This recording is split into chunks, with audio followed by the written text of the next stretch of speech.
And the other number is 781-721-2050. Again, it's 781-721-2050. Going forward as well, I want to make two quick announcements.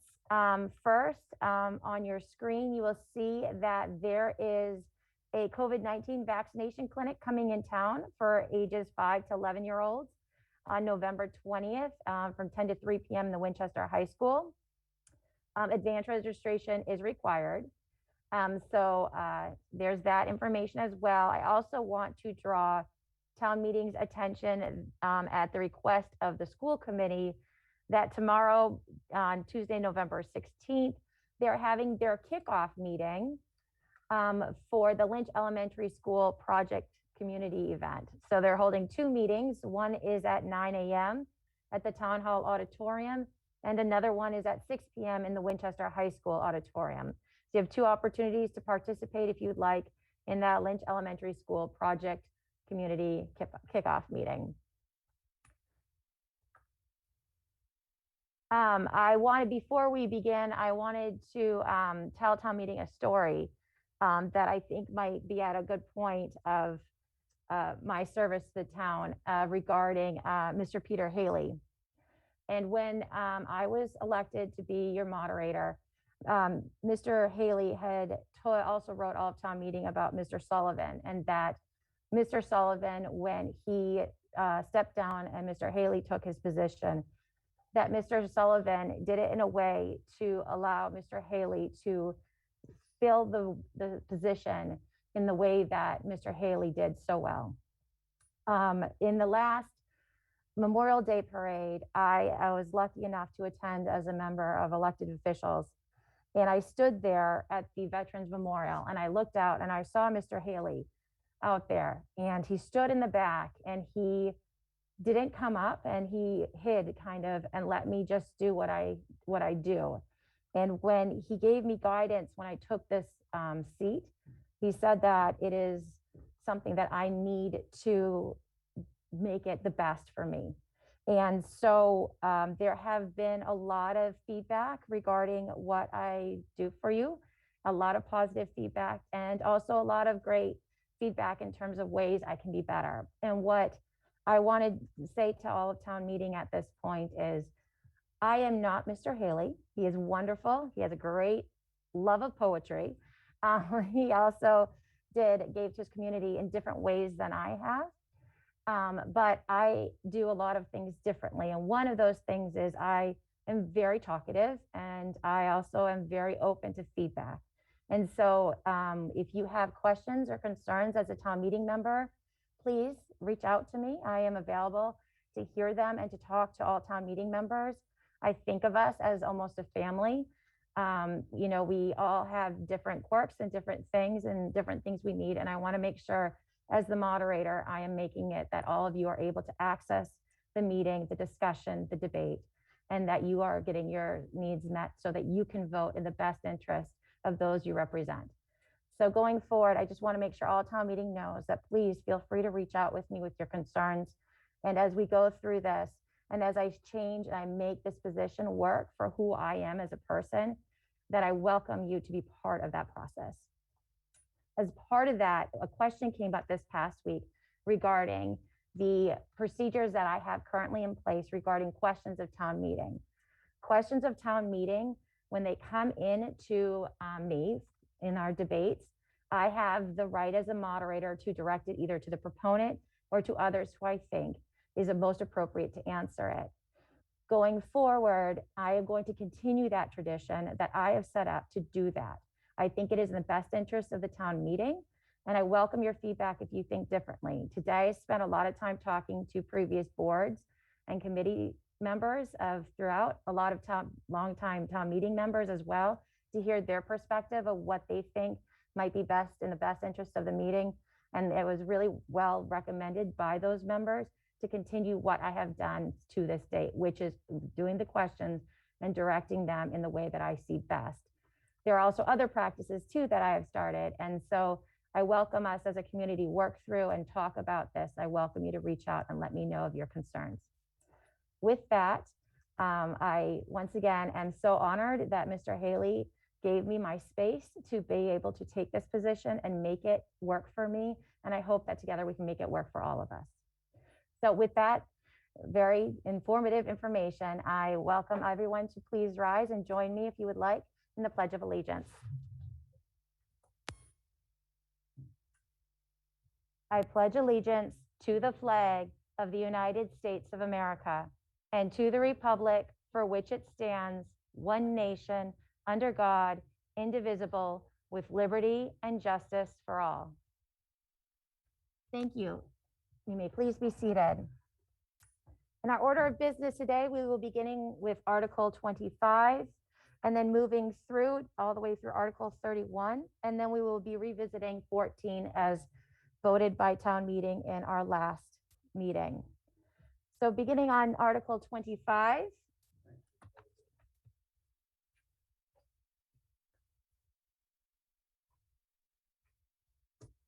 Give me 1 second as I reset and bring in.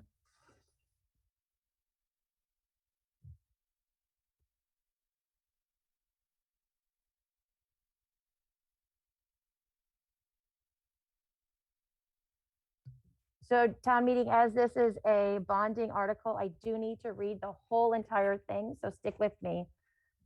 Moving to page 43, Article 25 of your Town of Winchester 2021 Fall Town Meeting Motion Booklet, the blue booklet.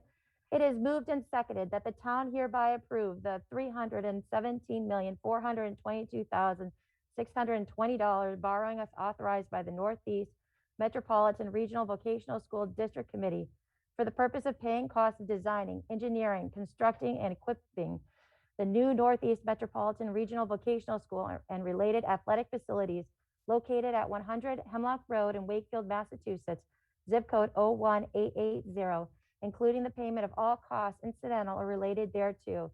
The project, which school facility shall have an anticipated useful life as an educational facility for the instruction of school children of at least 50 years, and for which the district may be eligible for a school construction grant from the Massachusetts School Building Authority, MSBA. Said amount to be expended of the direction of Northeast Metropolitan Regional Vocational School Committee, that the town's estimated share of the district debt for this purpose, exclusive of interest and based upon current enrollments, is approximately $2,725,721, which amount will be reduced to the extent of the MSBA grants received by the district, resulting in an estimated net share principal allocable to the town exclusive of interest of approximately $1,516,220. That the town acknowledges that the MSBA's grant program is a non-entitlement discretionary program based on need as determined by the MSBA, and any project cost the district incurs in excess of the grant approved by and received by the MSBA shall be the sole responsibility of the district and its member municipalities. Provided further that any grant that district may receive from the MSBA for the project shall not exceed the lesser of 76 and 84/100%, 76.84% of eligible approved project costs as determined by the MSBA, or 2, the total maximum grant amount determined by the MSBA, and that the amount of borrowing authorized by the district shall be reduced by any grant amount set forth in the project funding agreement that may be executed between the district and the MSBA. The proponent of the motion is the select board. As a representative of the select board, Ms. Susan Verdicchio. It will be a video. One moment, please.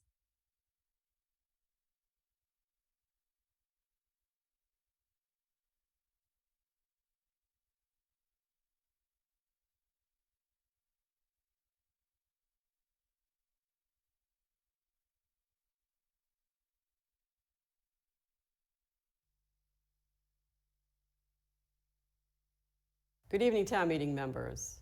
I'm Susan Verdicchio, Chair of the Select Board, and I'm going to be presenting Article 25, which is on the Northeast Metro Tech Building Project.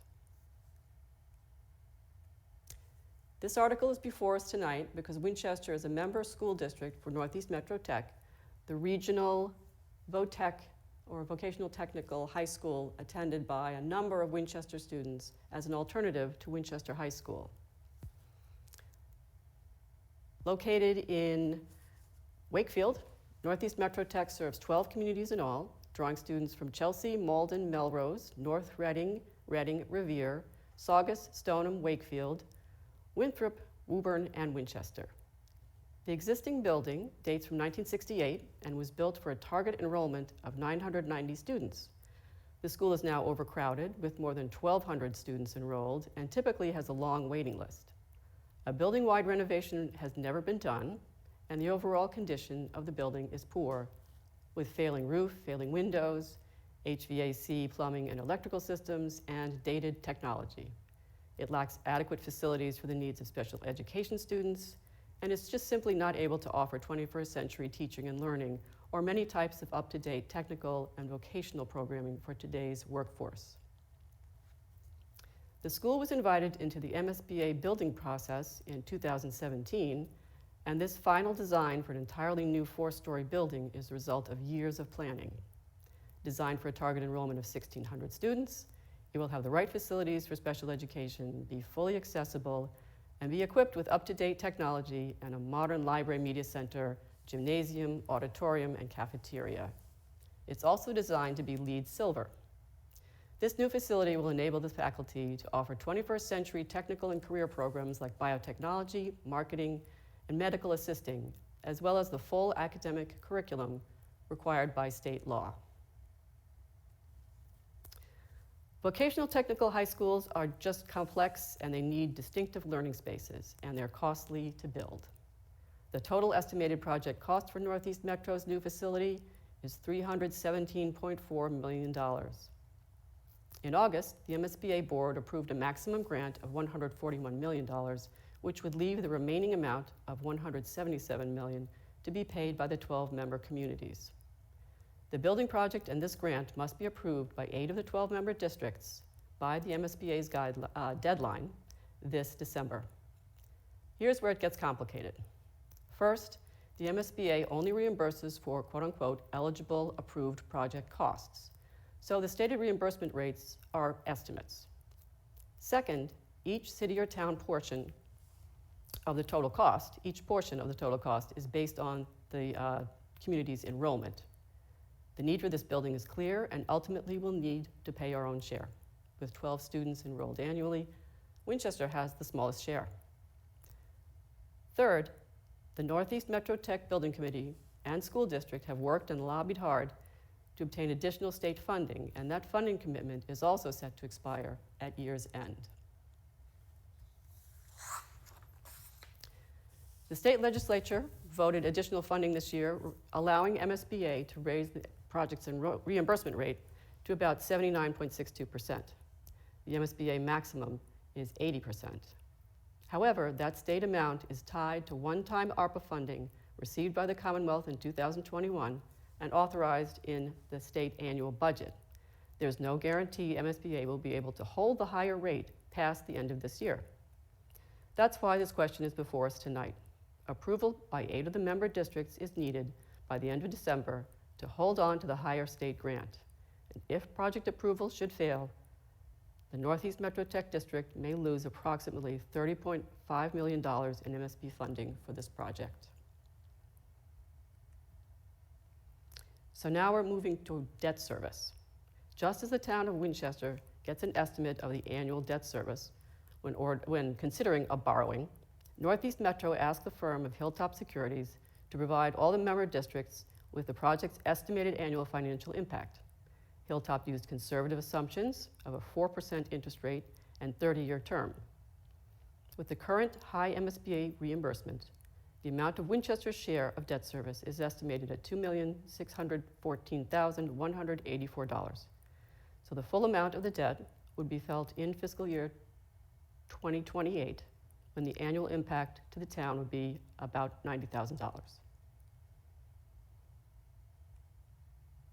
Again, if approval should fail and the state reimbursement rate revert to a lower percentage, the share borne by the 12-member districts would be greater. Winchester's portion would increase to over $3 million, with annual debt service estimated at about $104,000 per year. So we ask you to support this article to approve the project now, to lock in a higher state subsidy for this much-needed building project for Northeast Metro Tech. The new facility will serve thousands of students in 12 communities, including our own, for decades to come. So one other note, Northeast Metro Tech School Committee has the ability under state law to call a local vote in every member district. And they've said that if one member district disapproves the project, they will use this power and call elections in all districts, including Winchester. So we ask you, again, to support this article tonight. Thank you. Thank you very much, Ms. Verdicchio. I want to also let town meeting know, just so you know, this is a majority vote, as typically with bonding, it is a 2/3 vote. But for this in particular, each district needs a majority vote, and then it needs to be 2/3 of all districts, is what I'm being told by legal. So that is why, even though it's bonding, it is a majority vote for this vote. Further on the question, do we have recommendations from any boards or committees for town meeting's consideration?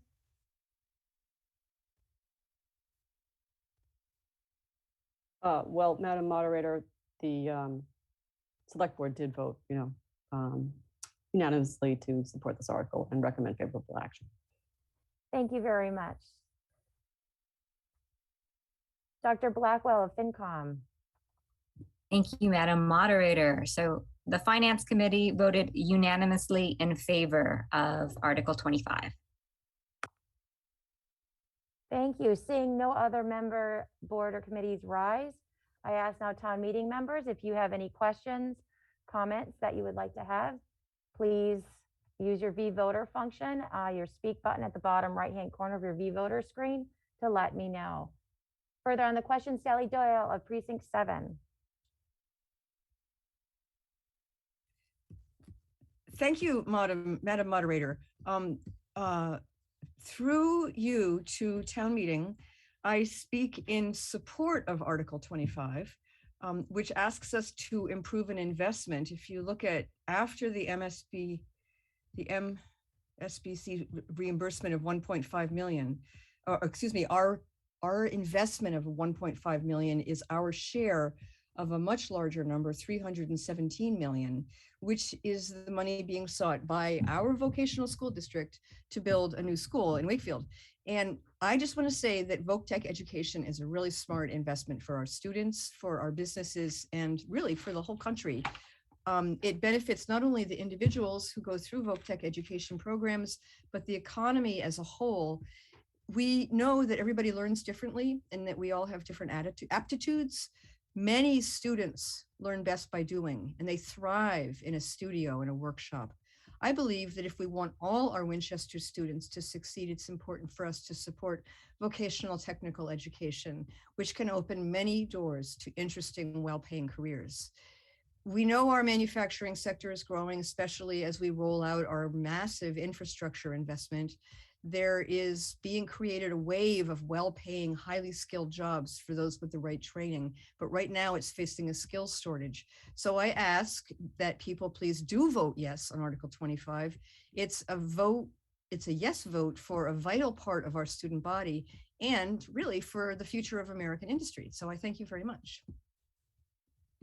Thank you very much. Seeing no further town meeting members rise, I believe that town meeting is ready for the question. A majority vote of the members present is required. The question will be placed on your V-Voter screen and is printed on page 43 of your blue booklet.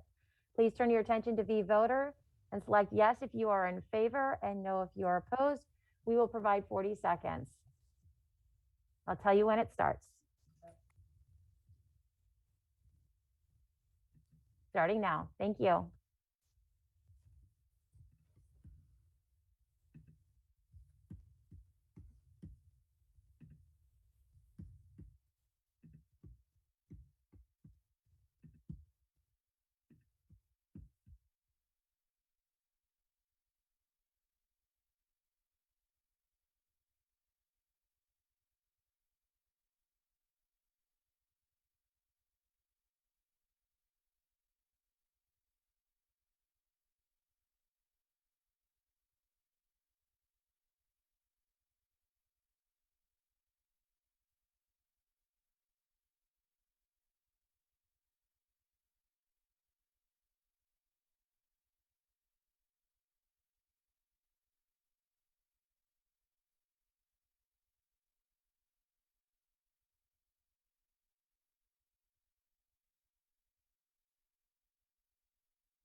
There are 144 in the affirmative, 0 in the negative. The affirmative has it, and the motion is adopted. Thank you very much. We're now going to move on to Article 26. While we do that, though, I'm going to have the voter scroll. We have some requests from town meeting members to use this as an opportunity to check if they are registering.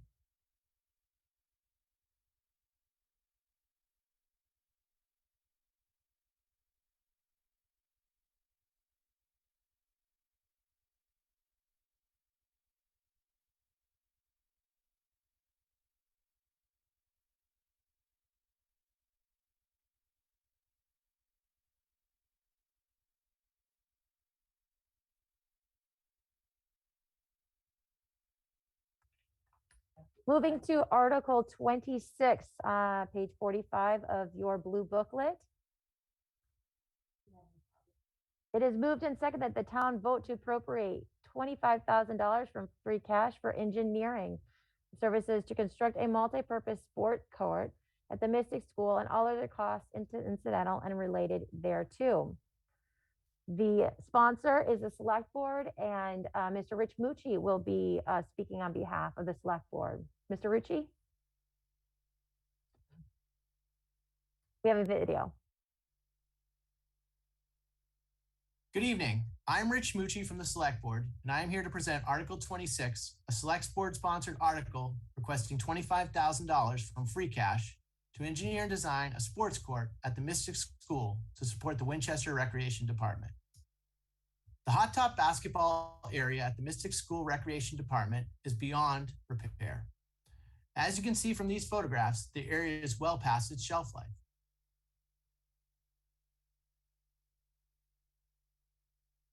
An upgraded sports court would be used to support and expand a multitude of recreational programmings, including basketball, volleyball, tennis, pickleball, and street hockey. We are asking for $25,000 from free cash to engineer and design this multi-use sports court. Once engineered, the goal is to come to spring town meeting with a request for construction funding. By way of an example, the town of Newbury is constructing a similar court, and the cost is approximately $175,000.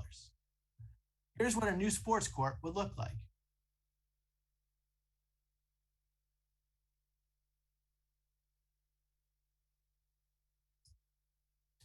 With the addition of a sports court, the rec department can add a multitude of seasonal programming, as well as enhance their current program, such as the RAP program or Kids Connection Junior Adventures. These new programs could be a junior street hockey program, which would run similar to the junior league basketball program that has over 300 kids enrolled. There could also be sports-specific clinics, such as pickleball lessons, leagues, rentals, outdoor volleyball programs, and special birthday party packages. These are all potential revenue-generating programs for the rec department. By building this court and increasing the fee-based programming, this would benefit the enterprise account and the health of the department. Since its inception in fiscal year 2011, the town supplements the enterprise account with an allocation each year to offset some costs. It is the hope that by investing in infrastructure for new programming, Winchester Recreation will have stronger revenue and lead to less yearly town supplements to their enterprise account. For all these reasons, please vote yes on Article 26. Thank you. Thank you very much, Mr. Mucci. Further on the question, do we have recommendations from any boards or committees for town meeting consideration? Dr. Blackwell of FinCom. Thank you, Madam Moderator. So the Finance Committee voted 8 in favor of Article 26 and 3 against. Those in favor applauded the rec department and the select board for wanting to improve the rec department and expand its programmatic offerings. Those against questioned why this wasn't going through capital and questioned how the remainder of the project would be funded. Thank you. Thank you. Seeing no other board or committee chairs request to speak, town meeting members, please know it's the time if you have any questions or comments to use your speak button on your V-Voter. Further on the question, Pamela Court of Precinct 5.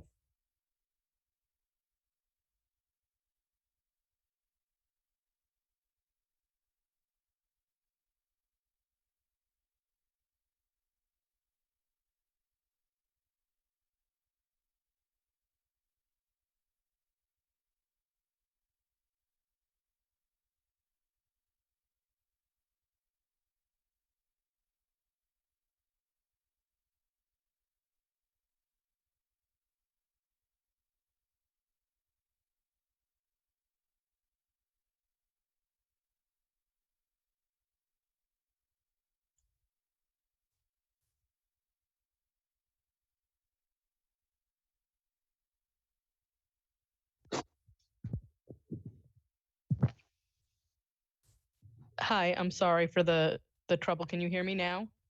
Yes, we can. Actually, the trouble is on our side. We just needed to elevate you. So thank you for your patience. Go ahead. Thank you. I have a multiple part question.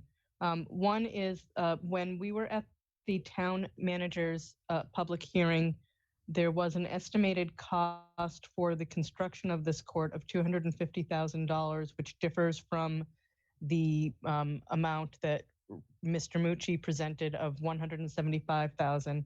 And I'm just curious what drove the difference between those two numbers.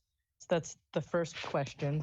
The second question is if anybody who has put this warrant article together, if they have looked at what the potential revenue is that would be generated for this court and have some estimates on how much money it would be bringing in through rentals and parties and other things. And then the third question is, how does this fit in with and this would go to the school committee. I assume it would go to the school committee through you, Madam Moderator. How this fits into the school district's facility master plan. Thank you.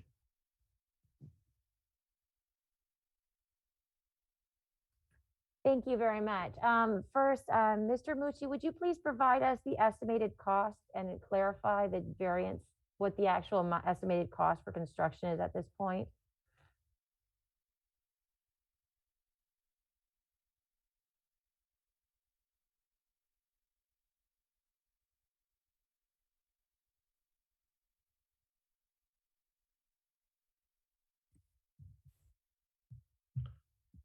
Thank you, Madam Moderator. Can you hear me? Yes, I can. Through you to Ms. Court, I appreciate the question. Thank you. I think the difference in numbers was my number did not include engineering fees. And then there's probably an increase due to the last couple of months construction costs have gone up from the number that Newbury has constructed their court at. Mr. Mucci, could you provide the actual amount that it currently is estimated at? If the town managers, Yep, I can direct it to, I can ask that. Ms. Rudolph, if you're available, would you be able to provide the estimated cost for the construction of the multipurpose sports court at this time?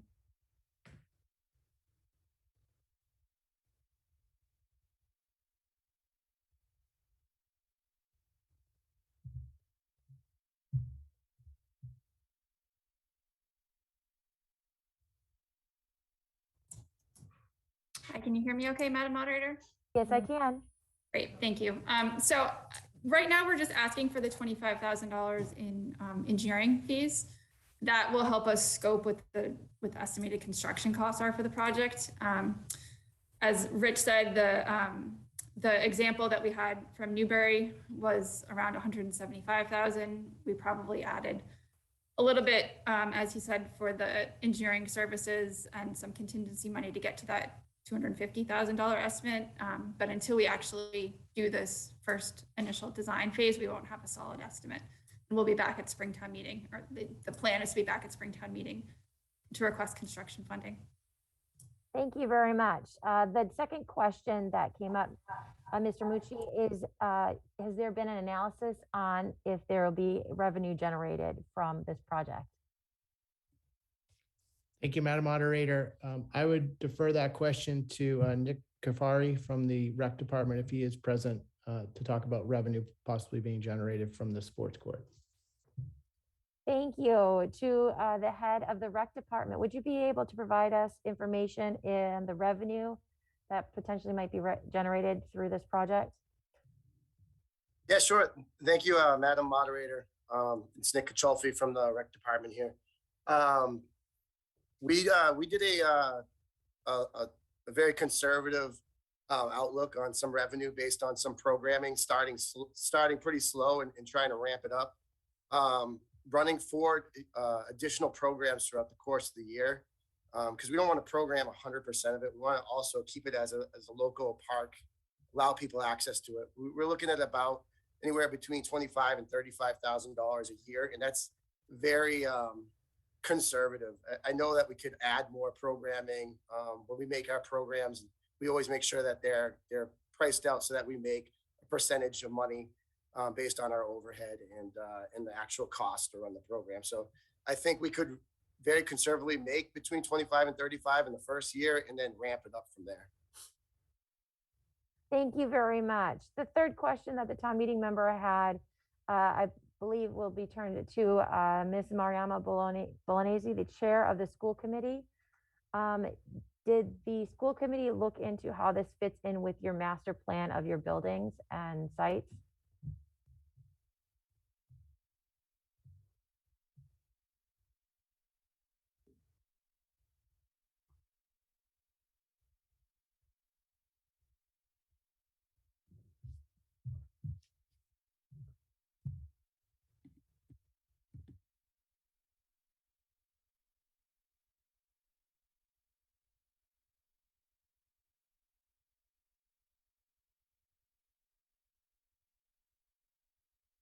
I'm actually going to redirect that to Mr. Nixon of the school committee. Mr. Nixon, did the school committee review how this fits in with the master plan? Thank you for the question, Ms. Court, through you, Madam Moderator. So present day, no, the school committee did not take this up, although we appreciate the rec director did reach out to the chair to make us aware he was going to be bringing this forward on the fall warrant. I think to answer Ms. Court's question, the 10-year facilities master plan, which we last approved in 2017, has no long-term vision for the Mystic School site other than to hang on to it for future use in the next 15 or 20 years. So town meeting members, I think, can feel confident that any investment in this court is not necessarily a short-term investment. We have no major capital project aspirations for that site that would seek to in any way impact this project. Thank you very much. Further on the question, Ms. Candace Van Eycken of Precinct 4. Thank you, Madam Moderator. My question is about the impact on the neighborhood. Once upon a time, that space was used for parking. So my question questions are, how many spaces, parking spaces would be lost with the reuse of this area? And what would be the estimated increase of parking into the neighborhood as a result of the project? Well, the court completion, having it in action. Thank you very much. Mr. Mucci of the Select Board, would you provide us more information regarding parking spaces and any increase estimated parking impact on the surrounding neighborhood? Thank you, Madam Moderator. Through you to Ms. Van Eycken, thank you for the question. Currently, this blacktopped area is not used for any parking. It currently is used as the rec department's playground. And so it would not affect any parking spaces. There would be no loss of parking. In addition, in terms of increased parking, the rec department has their parking lot adjacent to this court, and I don't foresee any increase in parking to the neighborhood. Possibly there could be a slight increase or uptick of activity when it's being built, but these are built relatively quickly. So I think that would be very short term.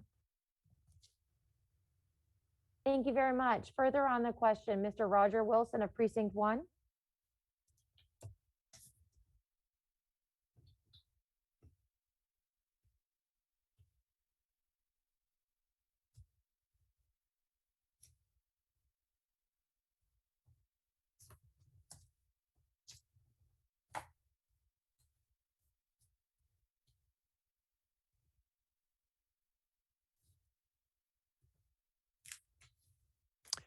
Thank you, Madam Moderator. This is Roger Wilson, Precinct 1. My question, and I'm not sure who could address this, but my question is, what did the Morocco playground paving job cost us? It seems to me we appropriated a lot more than $250,000, and it was didn't look as fancy as what Newbury apparently did for 175,000. So I just question whether the projection is realistic, but I can't remember what Morocco actually came in at.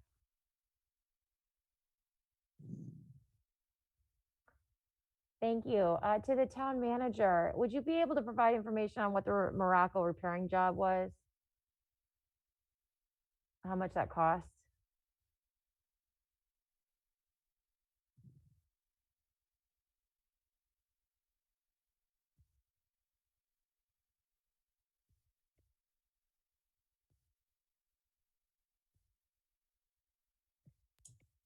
Madam Moderator. Yes, if you need a few minutes to go grab that number. Yes, I yeah, would- so, I could return back to you. The brain trust here at Town Hall thinks it was probably around 50,000, but we can look it up in Munis if you want to, exact number.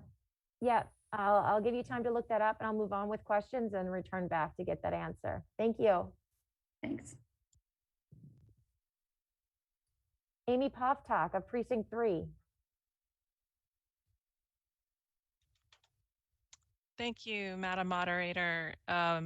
I wanted to offer just a few words in support of this article. My family has been part of the Recreation Center after-school program for the past 5 years. So I'm very familiar with the facility and what a great program they have there. The Rec Center is just a tremendous asset to the Winchester community. And I believe we should support this effort to modernize their facility and to diversify their programming options for the children at the Rec Center and for the wider community, which, as you've just heard, will also have the benefit of bringing in additional revenue. So I encourage my fellow members to vote in support of this article. Thank you. Thank you very much. Further on the question, Mr. Tony Conti of Precinct 2. Thank you, Madam Moderator. Through you to whoever can answer this question that was raised by the members of the Finance Committee, namely why this didn't go through capital planning and how it is anticipated the remaining cost of construction will be paid for.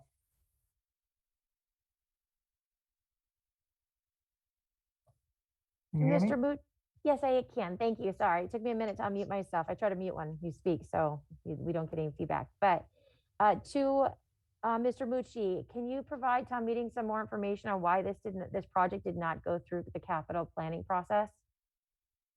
Thank you, Madam Moderator. Through you to Mr. Conti, thank you for the question. This project was presented to the Select Board in the summer by the Rec Department as part of a wider presentation about the future of the Rec Department.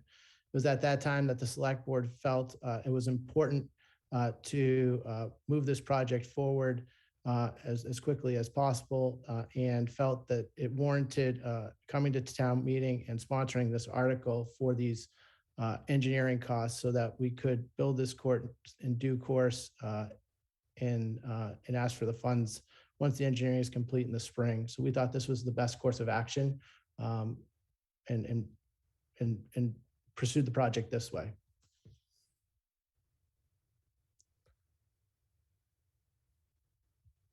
Further on the question, Diabjurius of Precinct 8. Thank you, Madam Moderator. This is a follow-up on Mr. Conti's question and also Mr. Mucci's response.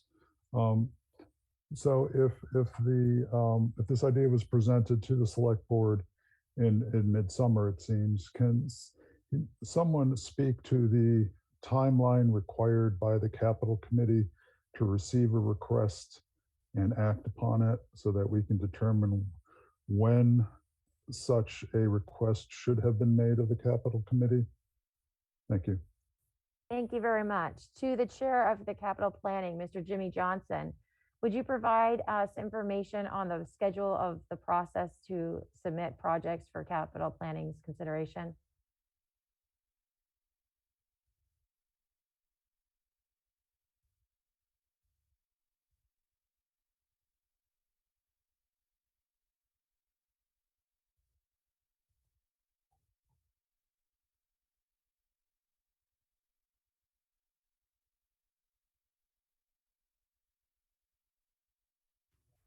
Hello? Hello, Mr. Johnson. Hello, Madam Chairman. Yes, the capital process starts right at the end of Springtown meeting. In July, we gather information, requests from department heads, and then we make our ranking. This was actually brought forward to the capital committee, and we didn't believe it was a capital item because originally this was going to use funds from their revolving account, and we wanted the consent and the approval of the selectmen.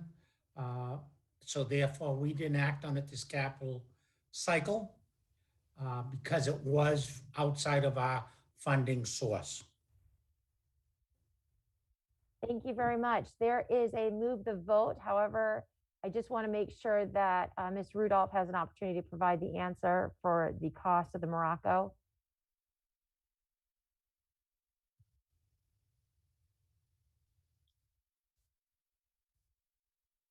Thank you, Madam Moderator.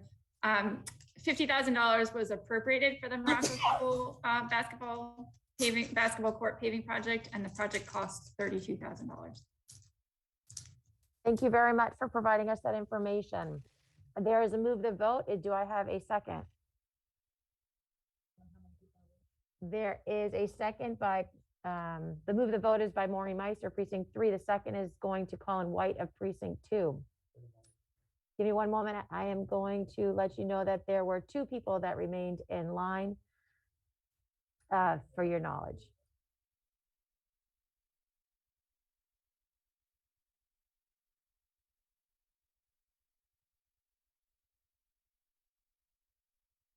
Give us one moment and turn your attention to your V-voter screen.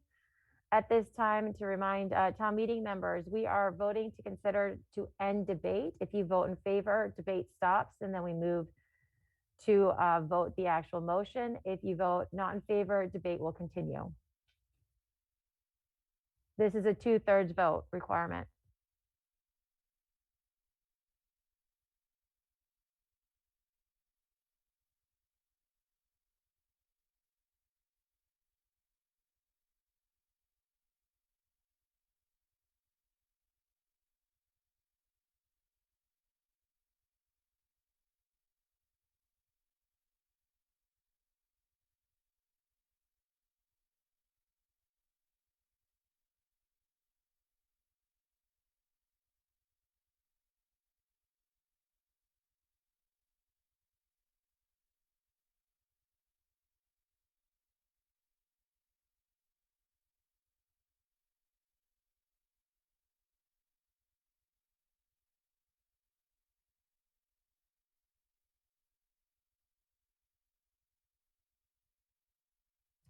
There are 142 members voting with 95 required to pass. There are 99 in the affirmative, 43 in the negative, and the affirmative has it. The motion is adopted.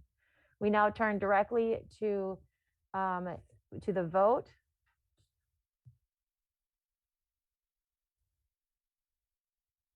Give us 1 minute as we get V-voter up and running.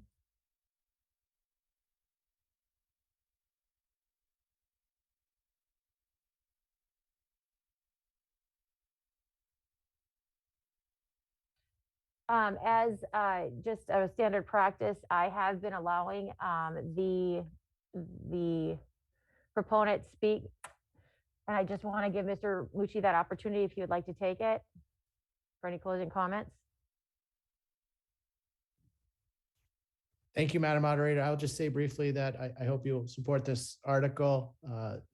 It's a capital investment in the rec department, as Ms. Poftak stated. It will benefit many children that use the programs and also the community, as well as providing a new playground as well. So thank you. Thank you very much. A majority vote is required. The question is going to be on your V-voter screen.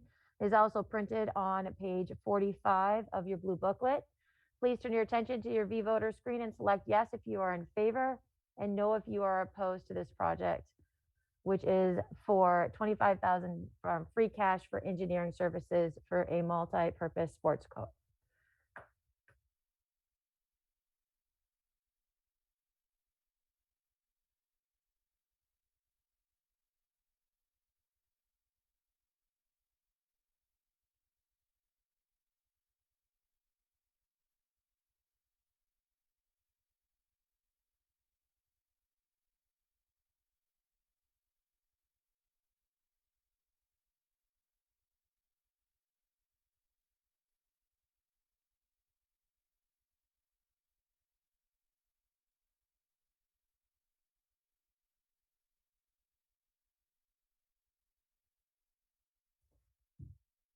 There are 142 in the affirmative and 11 in the negative. The affirmative has it and the motion is adopted. Moving on to Article 27. It is moved and seconded that the town vote to appropriate $52,000 from free cash for flood mitigation project maintenance related to vegetation management and dredging of sediment, including wetland and tree vegetation tagging, investigation of sediment deposition, preparation of an invasive plant species control plan, and permitting, including engineering services and all other costs incidental and related thereto. The sponsor of Article 27 is the town manager. The proponent, Ms. Beth Rudolph.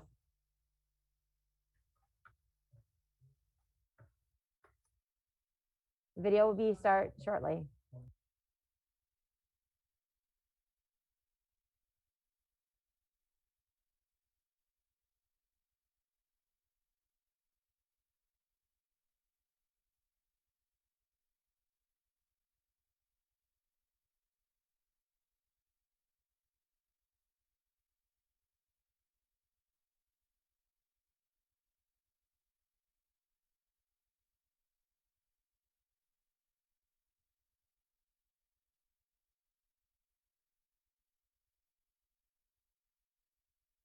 We are just waiting to get the video up. Give us one moment.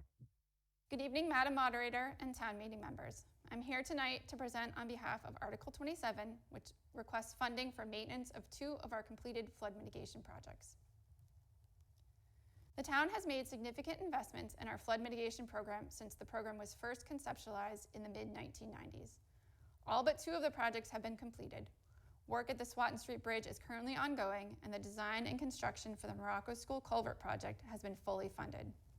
As the town moves forward, it's important that we adequately maintain the projects that have already been completed to ensure that they operate as designed.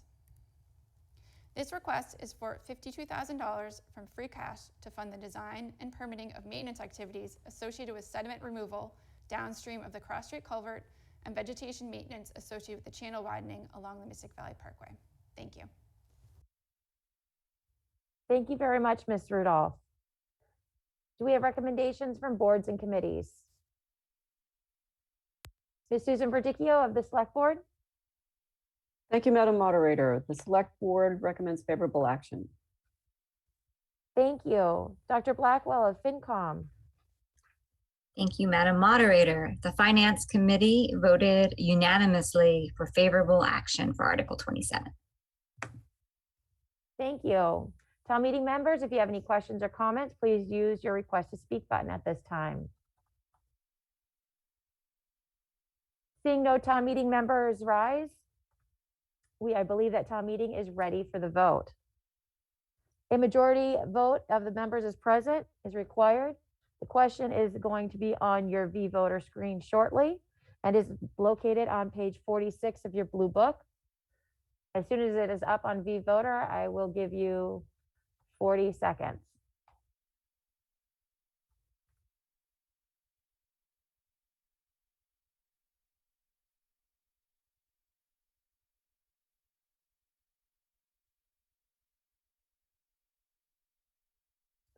All right, 40 seconds. Thank you.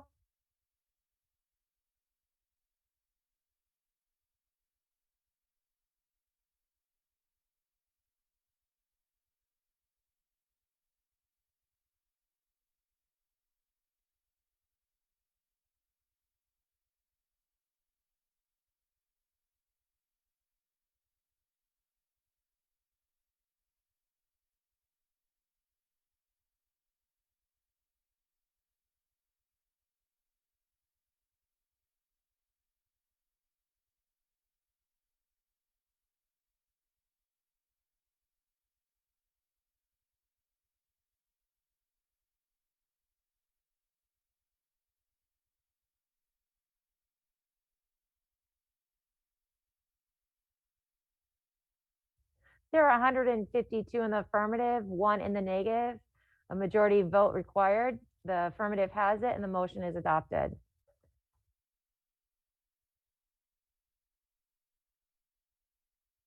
Moving on to Article 28.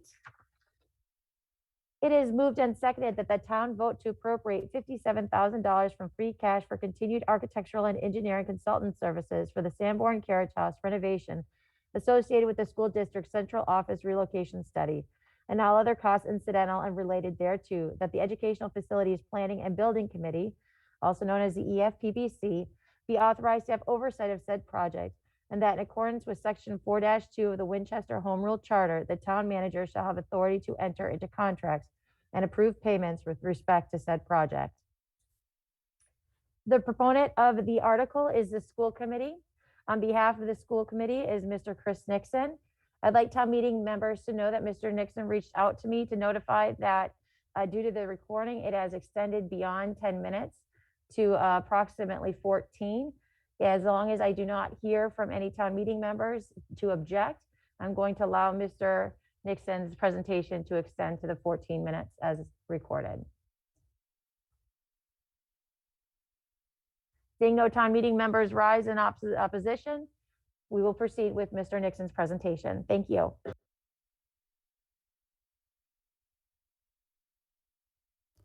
Good evening, town meeting. My name is Chris Nixon, a member of your school committee and the EFPBC.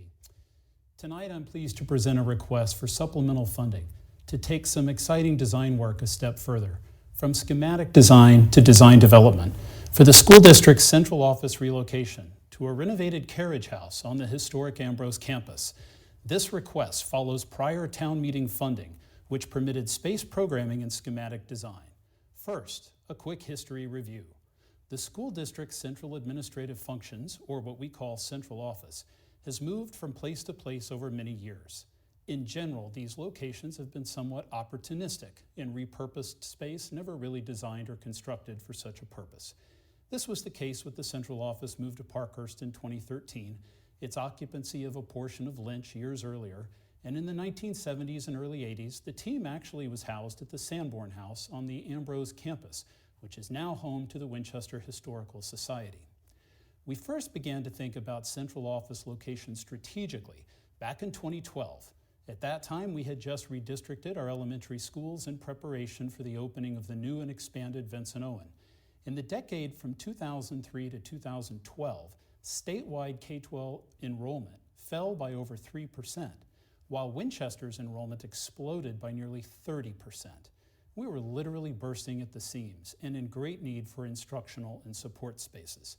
So in addition to the newly expanded VO, the school committee saw the need to recapture instructional space at Lynch by moving central office someplace else. It was at this time the Carriage House then came into consideration. Built in 1908 following the construction of the main Sanborn House, the Carriage House was, as it is today, school department property under the control of the school committee. The historic accessory building to the Sanborn House had many years prior been gutted of all historic fixtures, furnishings, hardware, and so on, to become a rental property last leased to a preschool in the late 1990s. The building had some appeal to the school department, given its adjacency to Ambrose Elementary School, and the opportunity to run district professional development there on non-school PD days. But remember, this was 2012. With students seemingly parachuting into the district each day, and we needed to find a home for central office quickly. A carriage house solution would require more discussion, consensus, study, and of course, funding. So in early 2013, it was determined that central office would relocate from Lynch to Parkhurst.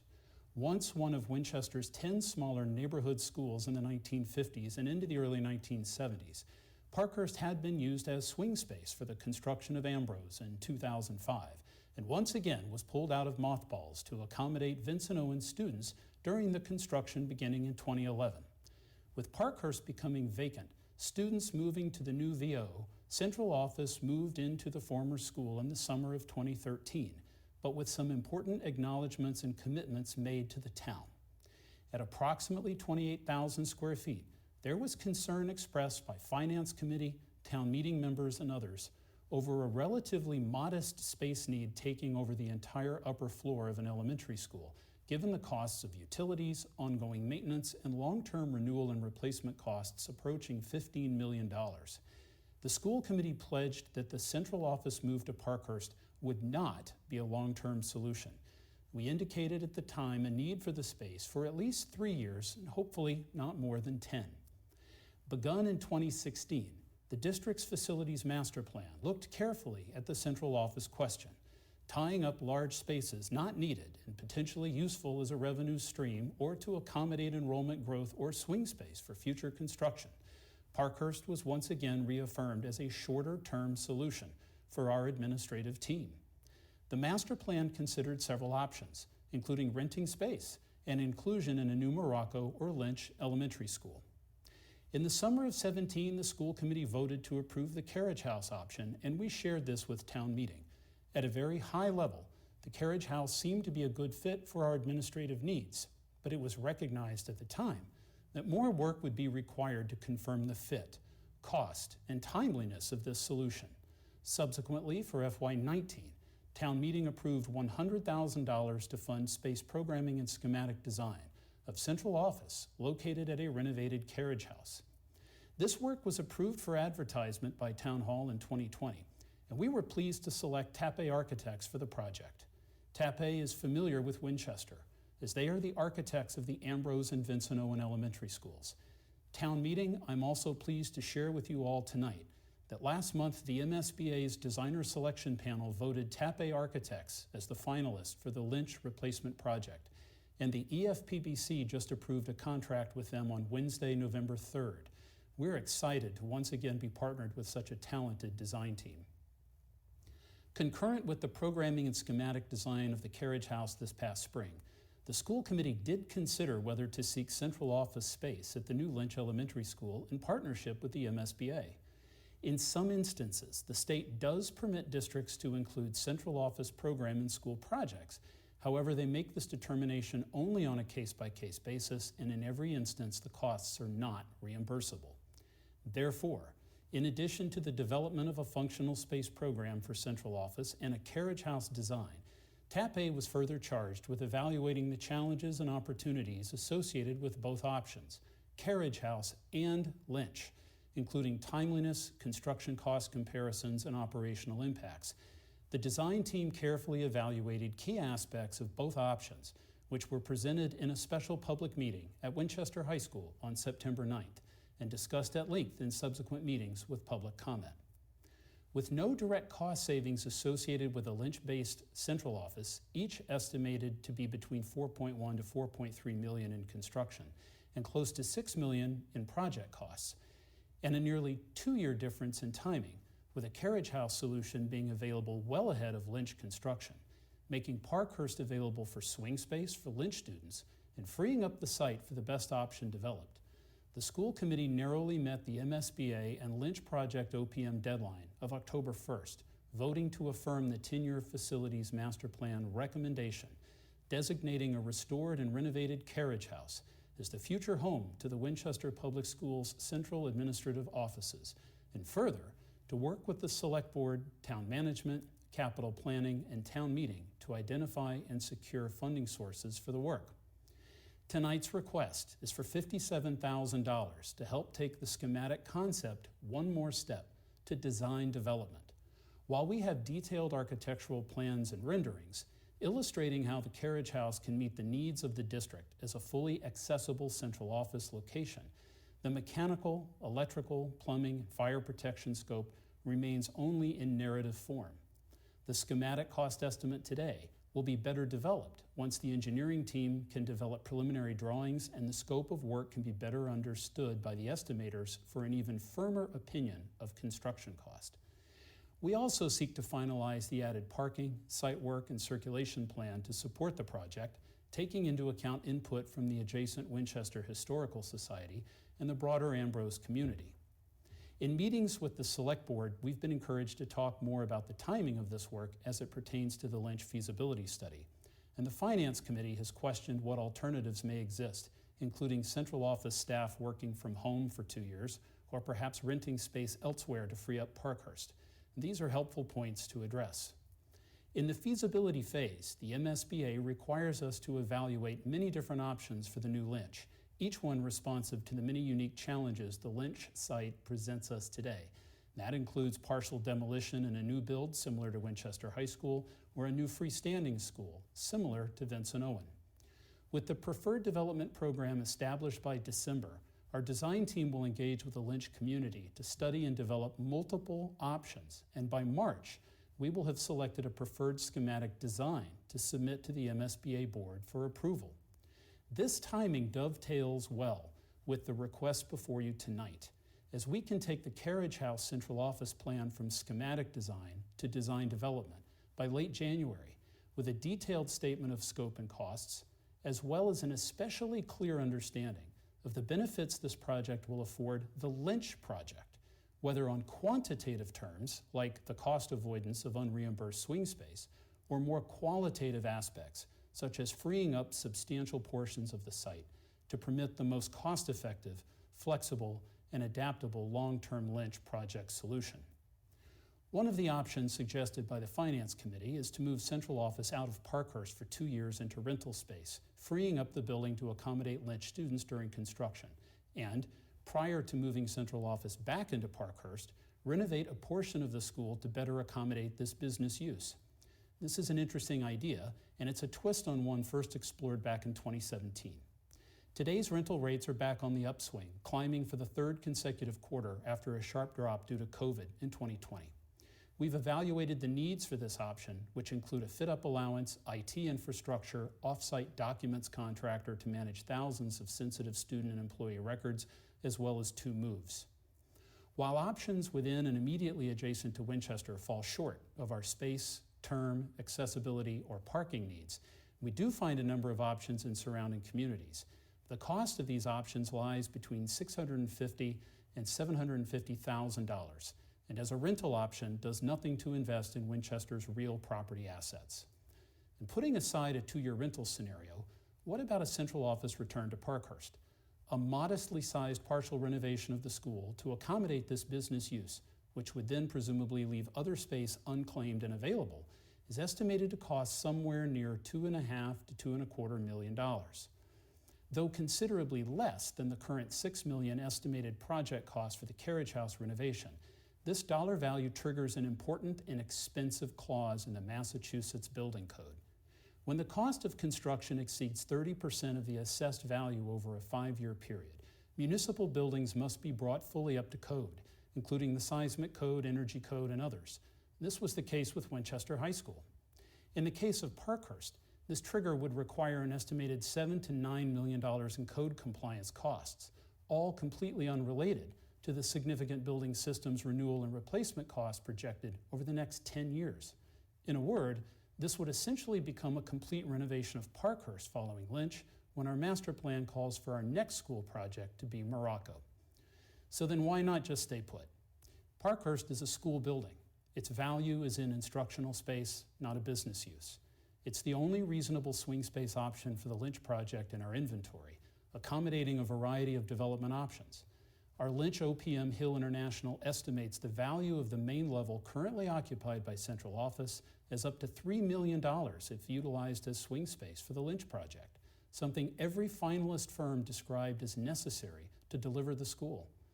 These are values validated by the design team just this week.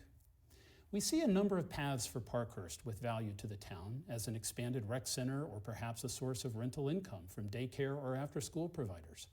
Remember that with our recent investment in the elevator and stage lift at Parkhurst, the school is now fully ADA accessible, which increases its value to prospective tenants. To close tonight, the school committee's decision to relocate central office to a renovated Carriage House is a thoughtful one after carefully considered study going back to the 2017 master plan, which notes that between 2020 and 2021, the need for central office to move to the Carriage House so that Parkhurst could be prepared for rent or student swing space if required. We see an exciting opportunity to bring the vibrant Ambrose campus a permanent home for the district's central administrative team. You'll notice the Sanborn House in the background in this image, painstakingly restored by the Winchester Historical Society. With your support for additional funding for design development, we will work hard not only to hold the $5.9 million project cost, but develop an even more explicit understanding of the value this project brings to the town both in support of Lynch planning and construction, and also as a restored historic structure, LEED certified and in line with Winchester's Climate Action Plan and the newly released Massachusetts 2030 Decarbonization Plan. A move to the Carriage House frees up Parkhurst and a welcome revenue stream for years to come. Thank you for your attention.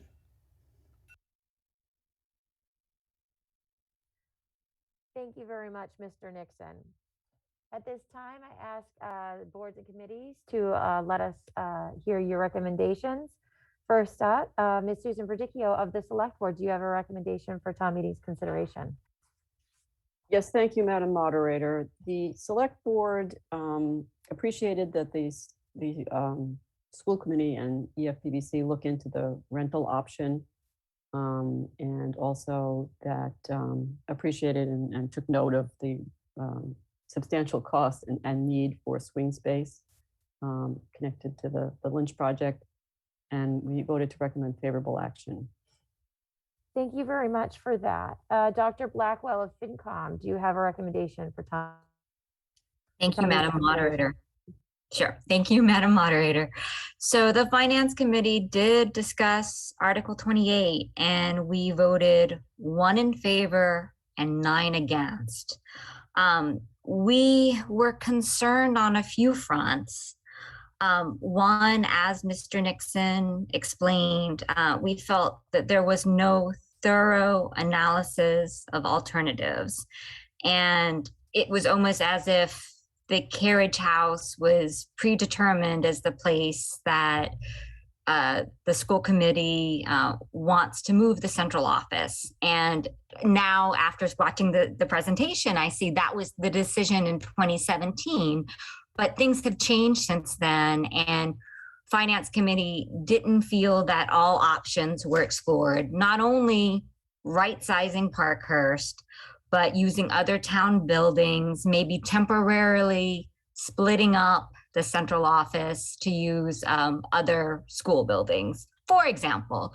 So we did not feel that, even though this was a small investment, that all options were presented to the town thoroughly. A second reason against Article 28 was the timing. So why now? Mr. Nixon explained that the MSBA recommendation will be finished in January or February, and Lynch really does seem to be the driver behind vacating Parkhurst. What's not clear is Parkhurst big enough for the complete swing space? Will improvements have to be made to Parkhurst anyway? So we'd like to better understand the overall plan. And again, while $57,000 for design cost isn't that much, we are more thinking ahead to the $6 million override that will be presented to the town to house a building for 18 people in central office. Thank you. Thank you very much. Further on the question, Mr. Jack Lemenege of the Historical Commission.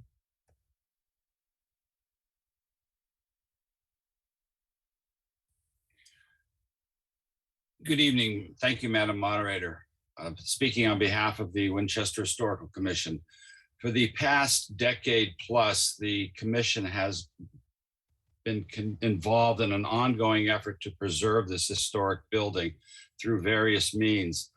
Mindful of the fact that the building has been, all throughout that time, has been the property of the school committee, we've worked closely with the school committee and have appreciated the fact that the school committee has kept us informed at every step of the way. A few years back, they put out a request for proposals and received one from the Historical Society. The Historical Commission was involved in helping shape that. We appreciated that they let us be involved in that. Obviously, as Mr. Nixon very thoroughly outlined, they considered a lot of different alternatives. This notion of being the central office was not really on the front burner, to the best of my knowledge, until fairly recently, within the last few years. But as I say, we were pleased that they continued to support the preservation of this building. We were assured that that was important to them, whether as a swing space in and of itself or as the central district offices. At any rate, we are grateful that they've kept us engaged along the way. The Historical Commission voted unanimously to support what this represents as the next phase of this project to save this building, and recommend a yes vote on this appropriation unanimously. Thank you. Thank you very much. Seeing no other boards or committees rise, I now turn town meeting members to your request to speak button on VVoter if you have any questions or comments on this article number 28. Further on the question, Ms. Samantha Allison of Precinct 3. Thank you, Madam Moderator. I rise to speak on this both as a town meeting member, but also as a former FinCom and member of the prior Superintendent's Budget Advisory Committee for 4 years. This has been a topic of conversation, as others have said, for quite some time. And I was involved both in the school master planning effort and the town master plan. And this really fits with the broader goals and objectives of all of those different efforts. I think Mr. Nixon covered a lot in that video, but a lot of options have been considered over time. And this seems to be one of the more feasible and financially responsible decisions. It also, as the Historical Committee mentioned, addresses some of the needs for that building. So I'm a proponent for this. I will say, I want to remind everyone, we are simply voting the $57,000. This is not a commitment to spend the $6 million or whatever it may cost to do that. It is simply moving us further down the line to figure out what to do with the carriage house and what some of those options may be. So I encourage you to think of it just as a step and not as a full commitment for the longer term funding. That I agree that will have to be addressed, and there will have to be some trade-offs made as we look at some of the other expenditures facing the town. But I think this is a good opportunity to continue to address it, recognizing that something has to be done with the carriage house regardless, because it's in quite a sad state. Thanks very much. Thank you. Ms. Helen Filiu of Precinct 5. Madam Moderator, I have a couple questions, please. It wasn't many years ago that the then sitting school committee expressed concern about the increased traffic in the Parkhurst area and the safety of the children. That's one of my questions. The second one is how many employees, I'd like confirmation of how many employees would be using the carriage house. I was not aware it was 18, I thought it was 12, but please correct me. And lastly, if this is funded, it's an override, another override. We've already seen information about that whole thing. So if I could have some clarification, I would most appreciate it. Thank you. Thank you. Can I just ask you about a follow-up question to your third? Do you have a third question about the funding for the override? The funding for the override, that's, certainly capital planning does not have the money to fund this whole thing. We know that. I'm only speaking as a member of the committee and as a town meeting member, but there's no way that we have that kind of money. Okay, thank you. To Mr. Nixon, can you provide, I'm going to ask you a three-part question, 3 parts. The first question is, could you provide some information about the increased traffic that might happen at Parkhurst as a result?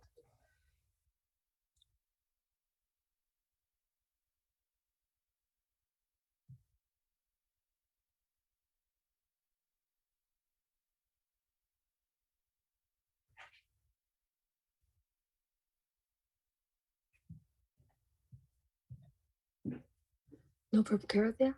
Just set it up at some point. You just put it in now.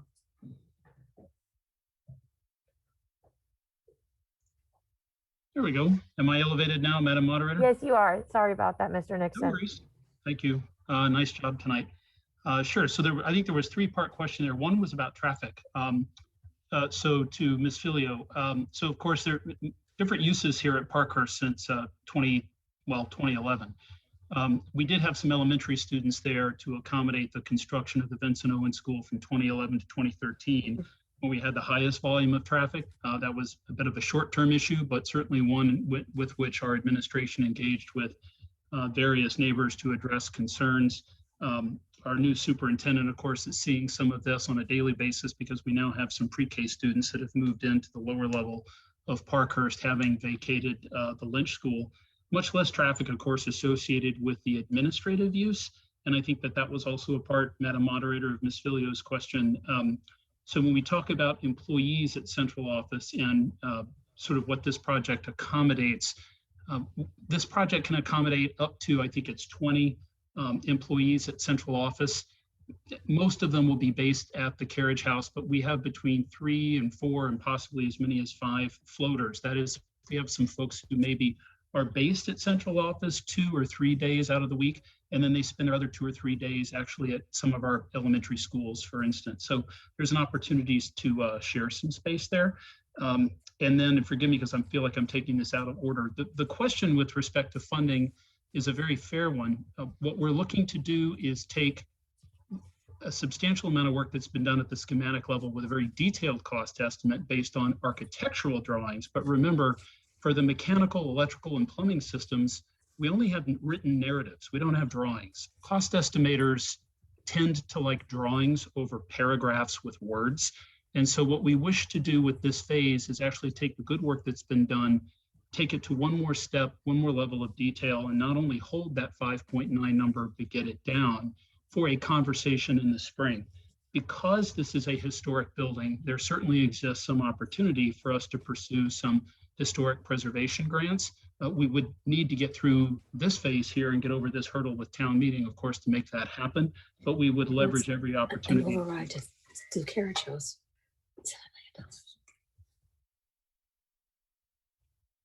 Sorry about that, Mr. Nixon. Mr. Nixon, all set? Yep, I think I answered all 3. Yep. I did have, can you, and you may have said it and I missed it, could you actually provide the number of employees that would use the Carriage House? So we've designed it to accommodate up to, I think it's 19 or 20 people, remembering that 3 or 4 of those spaces would be shared spaces, as opposed to the others who would basically be pretty much based there full time. The majority of our staff at Parkhurst today are based there full time. This design also includes some flexible space in case we have any additional, let's say, additions to the central office team as well.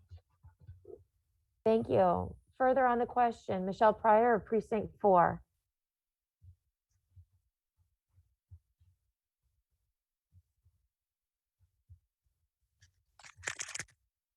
Thank you, Madam Moderator. I would like to start by thanking folks at the schools, specifically the superintendent, Mr. Nixon, for providing me with some information that I have used. I'm going to ask Mr. Griffin to pull up some slides that I'd sent over. But Superintendent Hackett sent me some headcount information over the weekend.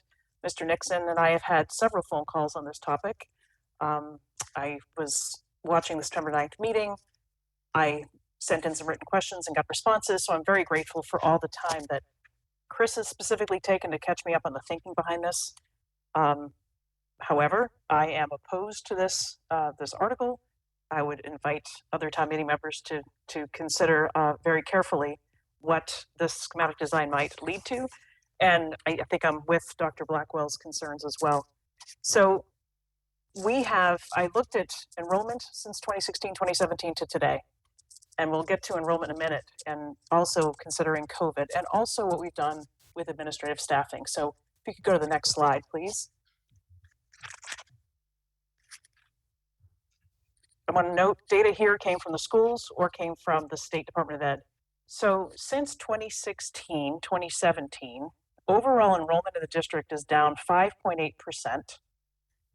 Pre-K enrollment is down, elementary school enrollment is down, McCall enrollments, and the high school is up slightly. If you go to the next slide, you'll see these percentages. The high school and the middle school, so before we built an addition on McCall in 2018 was that vote, we had a huge bubble of students going through McCall. They have now moved to the high school. So the 6.5% of students who are not at McCall, most of them are moving through the high school. The elementary grades 1 through 5, it's down 11% since the school year that ended in June of 17. And I want you to note on the right side, that box, that even before COVID, trends in those lower grades were going down, and they've been down year over year consistently for 7 years. I used the 2016-2017 school year as my baseline. It was the first time our enrollment passed 4,600 students. We're now at 4,383. COVID has something to do with that, but we have a feeder system that is much smaller than it had been. Go to the next slide. Then I wanted to look at central office staffing. I won't spend too much time here, but central office, so Mr. Dixon says 20 people. There are on this about 28 different FTEs listed. That's grown at central office since that 2016-2017 school year. If you go to the next slide. Curriculum administration, so literacy coaches, deans of students at the high school, some director positions, those have also increased since 2016-17. About 4 of these positions were part of the override that the town passed in 2019, but some of those additions have just been funded through the school's budget. So the next slide kind of compares, if we could. So enrollment has gone down 5% district-wide, and central office has gone up 15%, so administrative overhead. The concern that I have specifically is we might be actually, if Winchester's in the business of educating children, our population and our customer base is shrinking. And we might not only need to right-size Parkhurst, we might need to also think about our administrative support. I have no doubt that the work that's done in central office, it actually supports and enhances the overall educational experience of our students, but I don't think it's a good idea to spend $6 million on an office for 20 people. And while I appreciate Mr. Nixon saying that if we go and ask the schools to move out and move back to Parkhurst, they would trigger code compliance costs. And he and I discussed this before. Yes, it would, but we'd be left with a building that has more than one purpose. It could be central office administration on one level, and it could be something else that is rental or income-based in other parts of the building. Last point, there are some temporary needs and longer-term needs. It may be that we need to vacate Parkhurst for swing space if a Lynch project moves forward. However, unless you kick out the pre-K students, not everybody from Lynch can even fit into Parkhurst.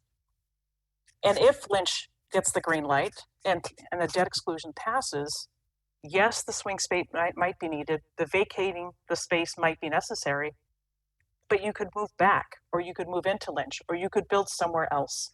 But I think this is a study to do a design that, while it doesn't commit us to the full project, I think it sets us on a path to that project. And I think we should be very thoughtful about going further with this, specifically for central office space. So I would urge you to vote no.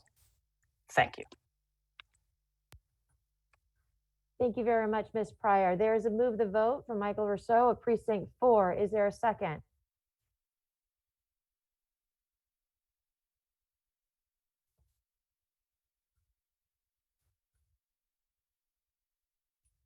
Seeing no second, I am going to continue the, oh, there it is. Amy Shapiro, Precinct 7.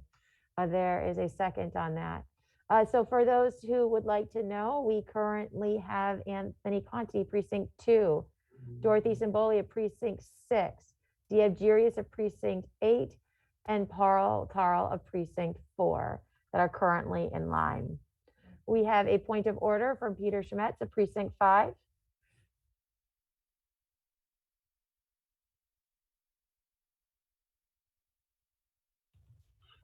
Madam Moderator, can you hear me? Yes, I can. I'm following up on a bit of a discussion that's been going on in the question and answer about what happens after a move the vote and whether we just move directly to a vote on the main motion if that motion succeeds. A couple of us have looked at the rules or the tailored rules of Robert's Rules of Order that Winchester uses, and we're not seeing where the option to allow the proponent of the initial motion to speak again comes from. We understand that you believe that you made that change, but I don't see where you have that authority. So through you to the to the town's attorney, could he cite where that authorization comes from? Absolutely. To town council, could you provide town meeting with more information regarding allowing closing comment from the proponent?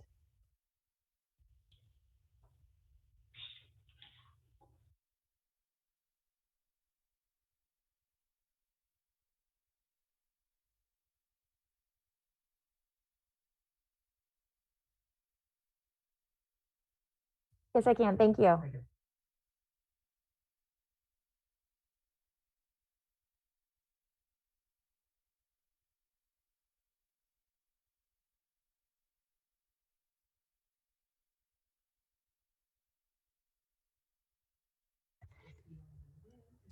am now muted. Can you hear me? Okay, my apologies. Mr. Chemetz, to your question, the general discretion to manage debate is with the chair. I don't have the exact Robert's rules in front of me, but that's kind of the backbone of the whole thing is that the chair manages debate. That being said, if you look at Rule 42 of Robert's rules, you'll see footnote 2, which points out that there was in many committees and many previous adoptions of the rule, the opportunity to close debate by the proponent of the motion. That's all that the chair is offering. She's not reopening debate. And that is a common practice that was used until recently, I believe, by Congress, and is also used by other towns. Thank you very much.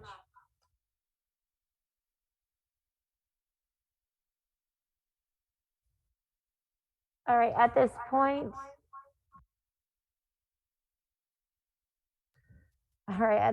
we have a second to move the vote. If you can turn your attention over to your ZV voter, we will be voting to make a determination if we would like to close the debate.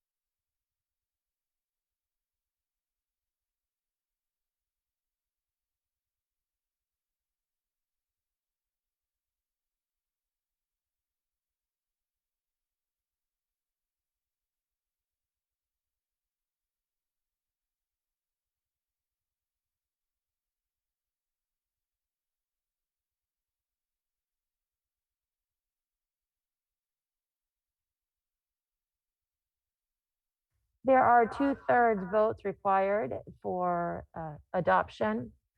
There are 130 voting and 87 required for adoption. 61 are in the affirmative, 69 are in the negative. The negative has it, and the motion is lost.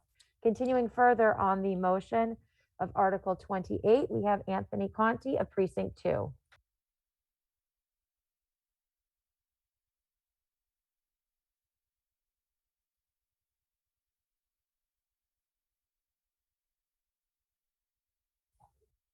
Thank you, Madam Moderator. Can you hear me now? Yes, I can. I'm opposed to this proposal at a time when companies are reducing office space nationwide. It's hard for me to justify what will be the first step in spending some $6.5 million to house at most 20 people. I just cannot justify that. I would echo the statements made by Ms. Breyer earlier. This proposal, and the Finance Committee as well, that overwhelmingly oppose this proposal.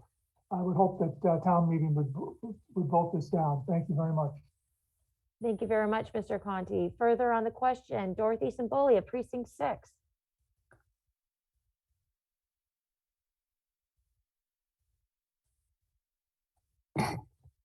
Thank you, Madam Moderator. Excuse the frog in my throat. I'm sorry. I have 2 questions and I have 1 comment. My first question is to Mr. Nixon or Jacqueline Jay on the Historical Commission. So through you to either of them. Mr. Nixon mentioned that there might be some grants that are available.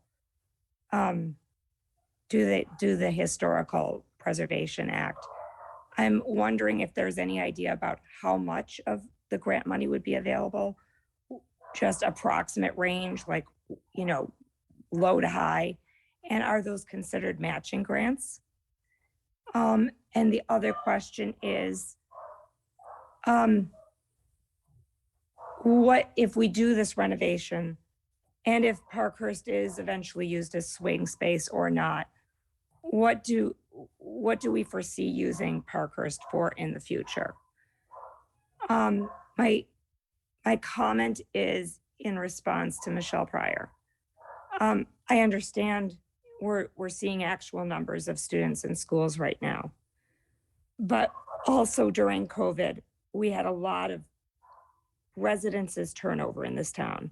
We saw a lot of houses go on the market, a lot of, you know, turnover very quickly, a lot of new renovations, bigger homes, expansions, more bedrooms in those homes.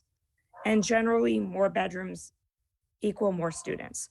So even though we're not seeing those students today, we could be seeing them in the future. We will also definitely be seeing more students once the River Street and Cambridge Street affordable housing 40B projects are complete, and whatever other affordable housing projects are coming in our future. So we really cannot anticipate that the lower enrollment numbers that we're seeing right now are permanent. Thank you so much. Thank you very much, Ms. Mboli. First question to be asked. The question is regarding grants that are available, including historical. I kindly ask Chris Nixon to provide information regarding grants, and if necessary, Mr. Jack Lemenege to discuss historical grants as well. Thank you, Madam Moderator. I would like to defer to my town meeting colleague, Mr. Lemenege, on the historic grants question, but happy to have you come back to me on the future of Parkhurst question number 2. Thank you. Mr. Jack Lemenege, could you provide information on grants for historical? That is true. Mr. Nixon is correct that there are state and federal historic preservation grants available. They vary in the amounts. We're not talking big numbers. We're not going to defray the whole cost of the project by any stretch of the imagination. We're probably talking more in the range of $50,000 to $100,000. Again, I think it's contingent, as Mr. Nixon indicated in his opening presentation, it would be contingent upon the schematics that are submitted for the grant proposal. We honestly, as a body, at least during my tenure of 12 years on the commission, we've never been involved in such grant proposals. So I'm unfamiliar with the process. I do know that other towns have successfully applied for and received such grants. I regret that I cannot give you a firm number, though, other than what I've already said. Thank you very much. Mr. Nixon, can you provide information on currently what would be the plan after Parkhurst is used as a swing space? Sure, thank you very much. I appreciate the question. So we go back to the master plan to look at this question. So based on the enrollment that we had in 2017 and our 10-year growth prior and where we felt it would be going over the next 10 years, we thought carefully about what our disposition would be of 2 properties, actually Parkhurst and Mystic. And the master plan says that if Winchester should, by some stretch of the imagination, see sustained double-digit growth for a decade, which we once did not that long ago, we actually want to put the Mystic property in our back pocket. We have no interest in surplusing that property because Mystic would be the ideal place geographically for a 6th neighborhood elementary school. I hope we never get there. I hope we never have to cross that bridge, but there was some sensibility behind that. Conversely, then, lots of debate about Parkhurst because Parkhurst is so close to the Ambrose and VO schools that the school committee determined at the time we really had no long-term use for Parkhurst beyond the use for a swing space for student use to support either the Lynch or Morocco project, whichever one should come online first from the MSBA. More recently, though, what we've acknowledged is there's a real value we see in Parkhurst. Really, it's twofold. There has been strong demonstrated interest, including among some educational collaboratives that we work with in the district, in renting space at Parkhurst. Whether that's all of Parkhurst or a portion of the building, that represents a substantial revenue stream. And we're allowed to actually enter into up to a 5-year lease by Mass General Law. If we were to enter into a lease with a tenant, we could then generate a sustained revenue stream, which would be a really important way to fund some of those long-term renewal and replacement needs that you've heard us talking about for the past couple of years. Parkhurst will need a new roof in the next decade. Parkhurst will need new heating controls. It'll need window replacements. Doesn't need it tomorrow, does not need it to support swing space for Lynch, but will need it long-term. And as Mr. Johnson, I know, has made clear to town meeting, the Capital Planning Committee will make no further recommendations for funding at Parkhurst until there's a long-term plan.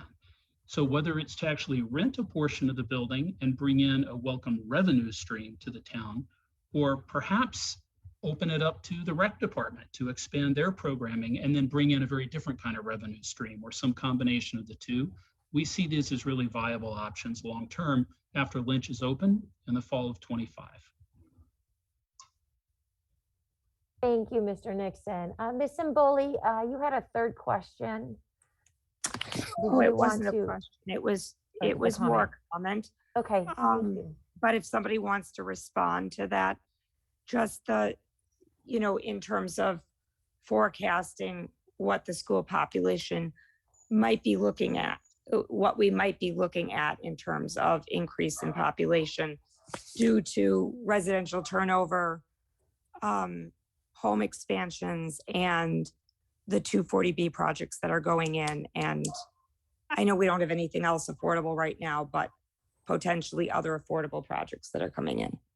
I don't know who would speak to that. I'm sorry. Thank you. Yep. Mr. Nixon, can you provide more information on the projections that the district has undertaken on enrollment? Sure. So I'll start at a high altitude and come down into the weeds to the best that I can. So we hired the UMass Donahue Institute back in 2017 to do a kind of independent peer review of the master plan, specifically with respect to enrollment projections. They applied a completely different methodology than the one that we used. And they actually looked at a 5 and 10-year projection. They had a high and they had a low. And they actually found that our projection fell squarely in the middle. So that was a little reassuring. But at that time, town meeting members will remember, we were really worried about, let's say on the 40B front, about that 300 unit project at Holton Street that I think someone actually referred to under Article 1 at this very town meeting. I mean, that was going to crush us with students.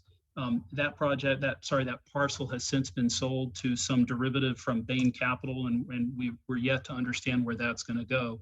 So the big sort of 600-pound gorilla for 40B did not happen, and we're all thankful for that because we simply didn't have space for those students. But what we have seen is more sort of smaller and modest scale projects move forward, like Cambridge Street, like River Street. River Street, we're projecting between 30 to 35 elementary students. Those would be Lynch District students. Somewhat fewer, but I think over 25 students coming out of the Cambridge project. At Waterfield, as it was last presented to us, or as we last understood it, we were projecting between, I think, 20 to 24 elementary students out of Waterfield. And of course, we understand that's a little bit in flux. We have actually put together some numbers for some of our smaller scale projects like Vine Street and others that do contribute to enrollment growth. I think what's interesting, though, is having gone through the eligibility period with the Massachusetts School Building Authority, we actually put the Lynch project on a brief pause last year between Thanksgiving and Christmas. They wanted to go back in and look at our housing units. They had some bad data from the state. And once they actually kind of perfected their numbers, they came back and agreed with us that our enrollment both last year and then what's projected for the next 5 years warranted a larger Lynch Elementary School than where they had initially been. Their initial offer out of the box was for a Lynch of about 460 to 470 students, and they ultimately agreed to support a Lynch for 520 students. That's 100 more students than the new Vincent Owen when it opened in 2013. And of course, in addition to that, we're bringing back the integrated pre-K, but 20% larger because we continue to have wait lists for that outstanding program. Hope that's helpful. Thank you very much, Mr. Nixon. Just so town meeting knows, we have many town meeting members who are standing in line to speak. Next, we will have Dieb Jirius, but I'm going to quickly just call off everyone in order as they stand. So we have Dieb Jirius of Precinct 8, and we have Jared Cummings of Precinct 4, Stephanie Zaremba of Precinct 2, Elizabeth Schreiber of Precinct 7, Jackie Welch of Precinct 5, Magda Ferrari of Precinct 7, Russell Gay of Precinct 8, and Paul Carl of Precinct 4. Further on the question, Dieb Jirius of Precinct 8. Thank you, Madam Moderator. I'm going to start out by urging that town meeting vote for this article. I think we've known for a number of years that we are going to have to come to a final decision about the location of central administration. And I think kicking the can further down the road doesn't serve the town well. I think the question about whether or not Lynch can accommodate swing space, or I'm sorry, Parkhurst could accommodate swing space relative to Lynch. I don't see that it has any real bearing on this decision. We're going to have to use Lynch one way or the other, and if it doesn't have enough space, we're going to have to do something, but I don't see that the location of central administration has anything to do with that. I just want to point out that historically, this town has varied between thinking we have too much space for kids or too little space for kids. Before my time, there was apparently an effort to close down Vincent Owen because it was thought we didn't need that space, and time has shown that we did need it, and we actually needed to make it larger. So I think that it's important when we look at trends to understand that our ability to determine whether those trends are long-term or not we don't have, I mean, it's difficult. So we should actually plan for sort of maybe an average, and planning for an administrative staff, which is about this size, may be a wise move. Now, I think the real option is whether or not we keep it at Parkhurst and renovate the space there, or move it to the Carriage House. I mean, if we're talking about temporarily moving it amongst other school buildings or in some off-site location, every time we have to move central administration, that costs money, and it's an interruption. And so that is a cost, apart from any of the finances dealing with renting space or whatnot. And having it split across multiple locations, I think is, I mean, it doesn't seem wise in terms of getting the most efficient use out of the people working there. I think that if the claim that we should leave it at Parkhurst or maybe permanently move it there, I think the problem with that is that we would actually have to make that long-term determination of what Parkhurst is going to be used for if we're going to put money into it to build special space for a permanent central administration at Parkhurst. We can't just build it and then say, well, 2/3 of this building, we'll figure out what to do about it later. That doesn't seem to be good planning. And the only other thing I want to point out is that I know the $6 million seems high. On the other hand, it is going towards renovating a building, which is town property, which is currently in disrepair. And we're going to have to put money into that building eventually. In this case, I see this as an investment in the long-term stability of that building as well as central admin. Thank you. Thank you very much. Further on the question, Jared Cumming of Precinct 4.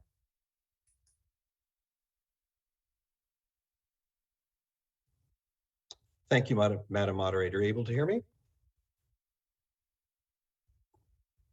Yes, Thank I can. you. Okay, excellent. Thank you. So first, I want to start by expressing my appreciation to all of our teachers in Winchester and those who work in central office for their dedication to our students. That said, I am rising to speak in opposition to this article.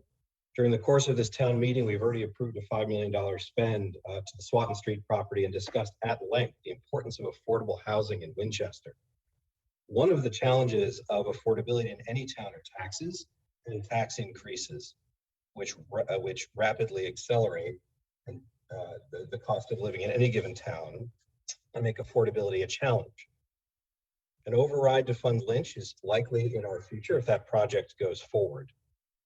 Now we discuss a relatively small study, but one that sets us further on a path to a $6 million override for the central office, which, depending on the exact size of the FTE, represents roughly $300,000 per FTE in central office of an override. Ms. Pryor very nicely outlined there's been a 15% increase in administration during a period of 5% decrease in student enrollment over the past half decade. Even if student enrollment goes back up, there is sufficient overhead in our administration to cover that. So I ask and to recommend a no vote on this article as an indication to the advocates for the plan to find a more cost-effective path forward. Thank you. Thank you. Further on the question, Stephanie Zaremba of Precinct 2. Thank you, Madam Moderator. I have a brief observation and then two questions. Observation being that as we talk about fluctuating numbers of school children, I would urge town meeting members to consider that those children come into town often between the ages of 0 and 5, and they need daycare. Our pre-K has a very long wait list. Daycare, full-time daycare options in this town are beyond limited. It's extremely hard to find childcare, as is it hard to find childcare for after school. The after school programs are very, very hard to get into. So we should be thinking about spaces, and the town, I think, frankly, is probably failing our families a little bit by not trying to be a little more proactive in looking at those lacking items of infrastructure for families. Two questions. The first is,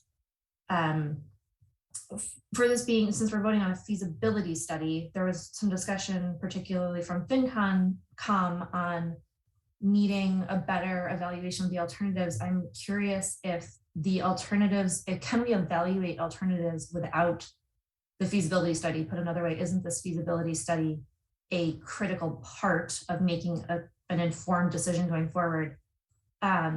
And my second question is, I believe Ms. Allison referenced that something has to be done with the Carriage House at some point. And so I'm wondering if we don't, is there an option to do nothing with the Carriage House, or are we going to need to undertake some expense for something as a town?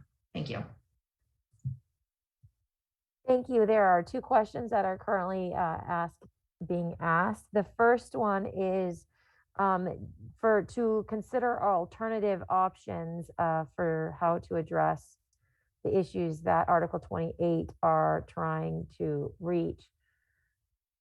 What, do you need this feasibility study to actually even consider those alternatives? I believe the most appropriate one actually to answer that question is the proponent, Mr. Nixon. Thank you, Madam Moderator. So I appreciate this question because we can, and I apologize if we kind of throughout the presentation confuse people. So when we use the expression feasibility study, we're actually referring to the Lynch project and in fact the big public kickoff tomorrow. Feasibility is it's a label that the MSBA applies to this early schematic phase.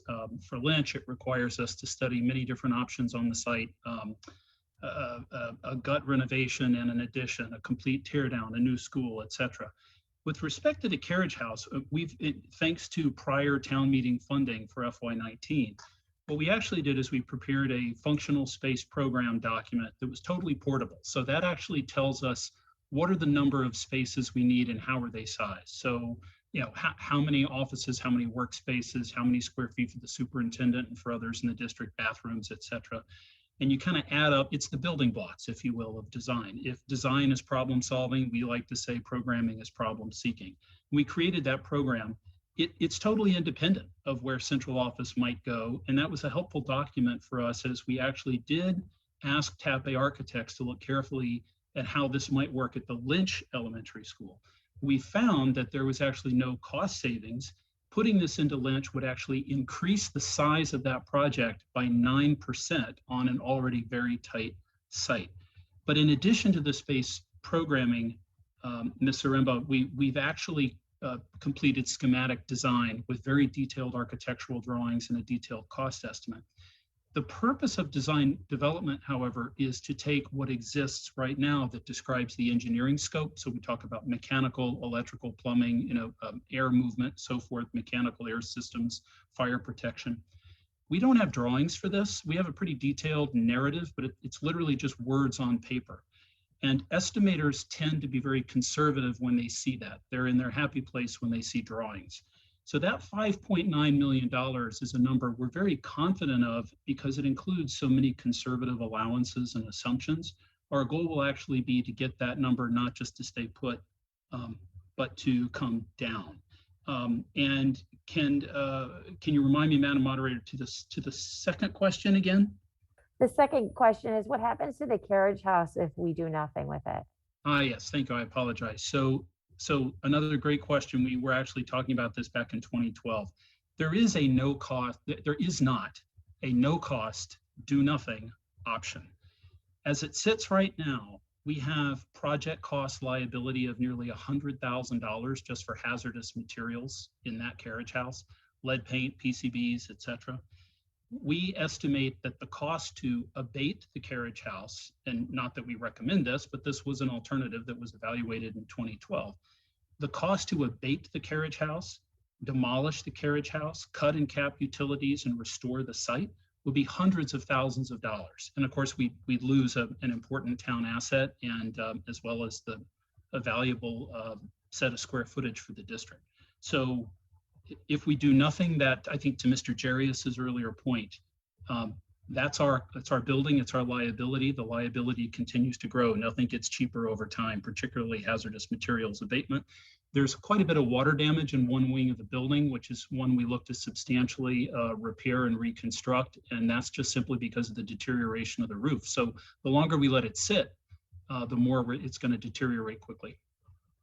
Thank you very much. Further on the question. Madam Moderator, could I be permitted a quick clarification? Go ahead.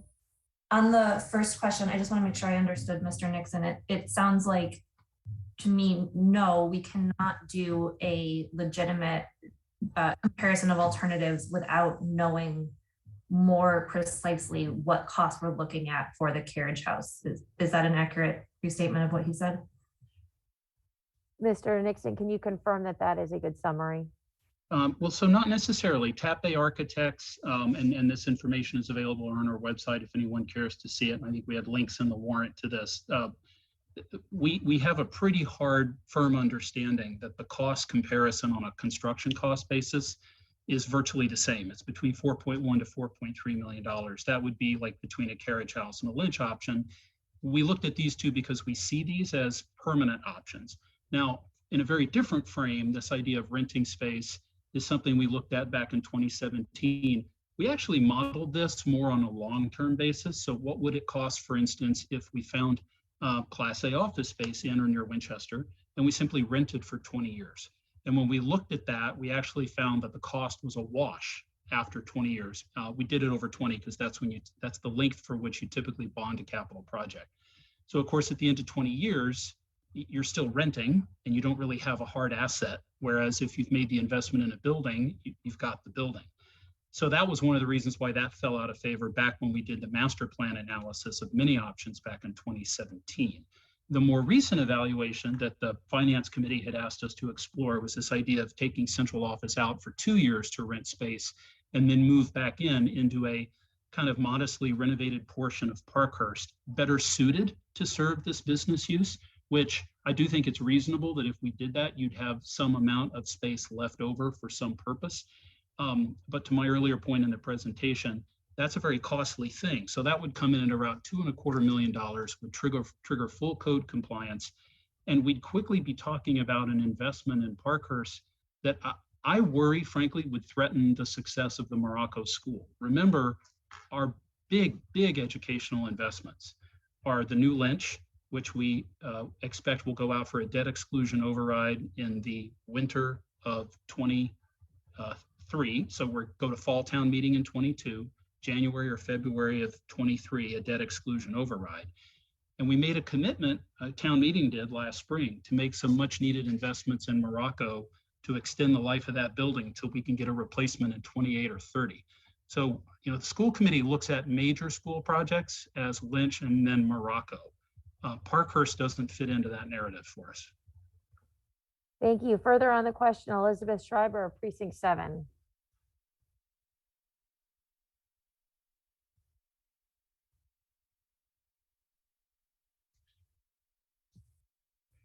Hi there. This is more of a thank you, Madam Moderator. This is more of a statement than a question. And I realize that we're just voting on an initial planning phase, but I think we should be committed to the proposal that we are investing planning dollars in before we spend those planning dollars in projects. I have been a little concerned by the amount of money that we spend on planning and engineering projects in the town. This particular project comes out at $300,000 per employee. And I just can't see how that's a good use of town funds when our education system pays our teachers less than most others, when we don't have an appropriate curriculum for reading, and there are so many other needs in our town. There must be a better solution than spending $300,000 per employee on a building, which looks pretty and beautiful. I just don't believe it's a good use of our money. Thank you. Thank you very much. Further on the question, Jackie Welch of Precinct 5. Can you hear me okay?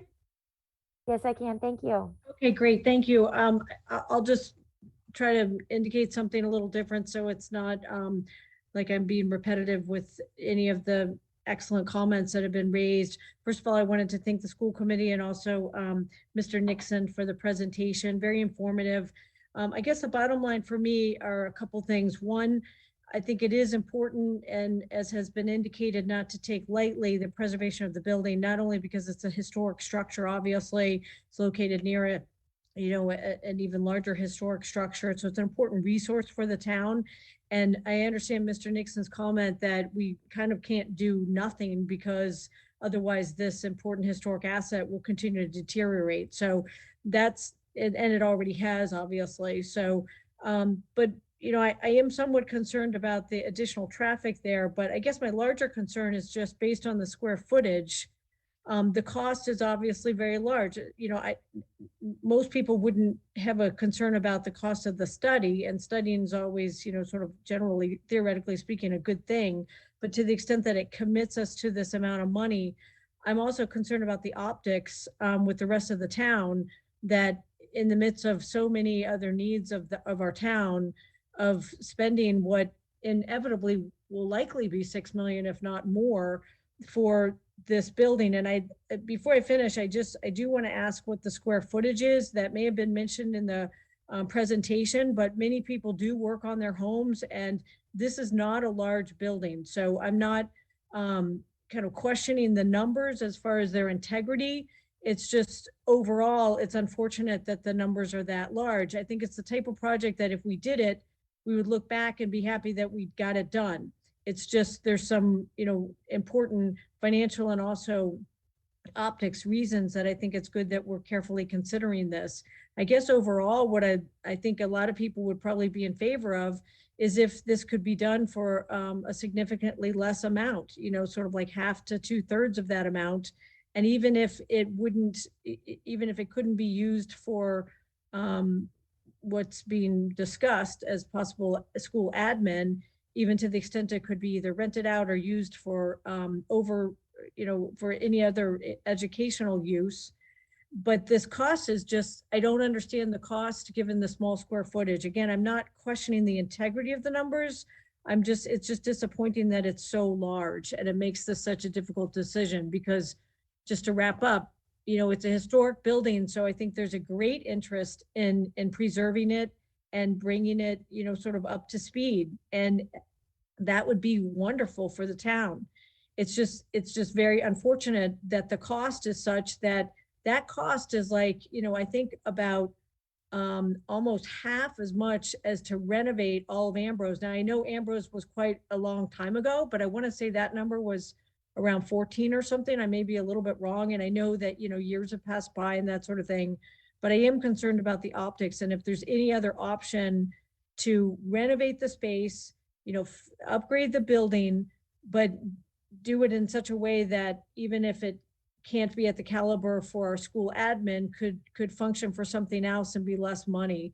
But, in theory, I'm in favor of this, but the number is it's a real tough one, I think, for a lot of school town meeting members. But can you, Mr. Nixon, please, through the town moderator, please indicate what the square footage of the building is that's being proposed in the renovation? And thank you so much, town meeting, for letting me add my comments to the mix. Thank you. Thank you, Ms. Welch. Mr. Nixon, can you simply just provide us the square footage of the building? I can, and I think there were a couple of questions there from Ms. Welch. I can certainly address as well. I believe they were actually just comments. If we could just get the square footage, there are Okay. a lot of people in line that I want to make sure that we know. We're at about 8,100 square feet gross, Madam Moderator. And at that square footage, it triggers a number of requirements that you don't see in the residential building code. For instance, you have to fully sprinkler a building when it's over 7,500 square feet. Carriage House is about 4 times the size of my home. Thank you very much. Further on the question, Magda Ferrari of Precinct 7. Can you hear me, Madam Moderator? Yes, I can. Thank you. Okay, great. So my question is through you to, first of all, I think the questions and comments have been really terrific. I appreciate all of them, especially Miss Allison's comments about how many years we have been, trying to address this situation. But my question is through you to Miss Pryor. I specifically appreciate Ms. Simboli's comments on how can we ignore enrollment with regard to housing projects that are no longer looming, but actually active as well as a record number of home sales in 2021. So my question is, why did Ms. Pryor not address this or the fact that we spend the least per pupil with regard to academics and athletics in any district we would compare ourselves to? Why would we not address either of these facts in the big picture? I see this project as a big picture project. I'm in favor of this project. I feel like we're not only bringing a historical building back to life that otherwise would probably see no life, but we're making Parkhurst functional for years to come with 2 enormous projects that are quite necessary coming to the point of Mr. Nixon's presentation. So that is my question to Ms. Pryor through you, Madam Moderator. Thank you.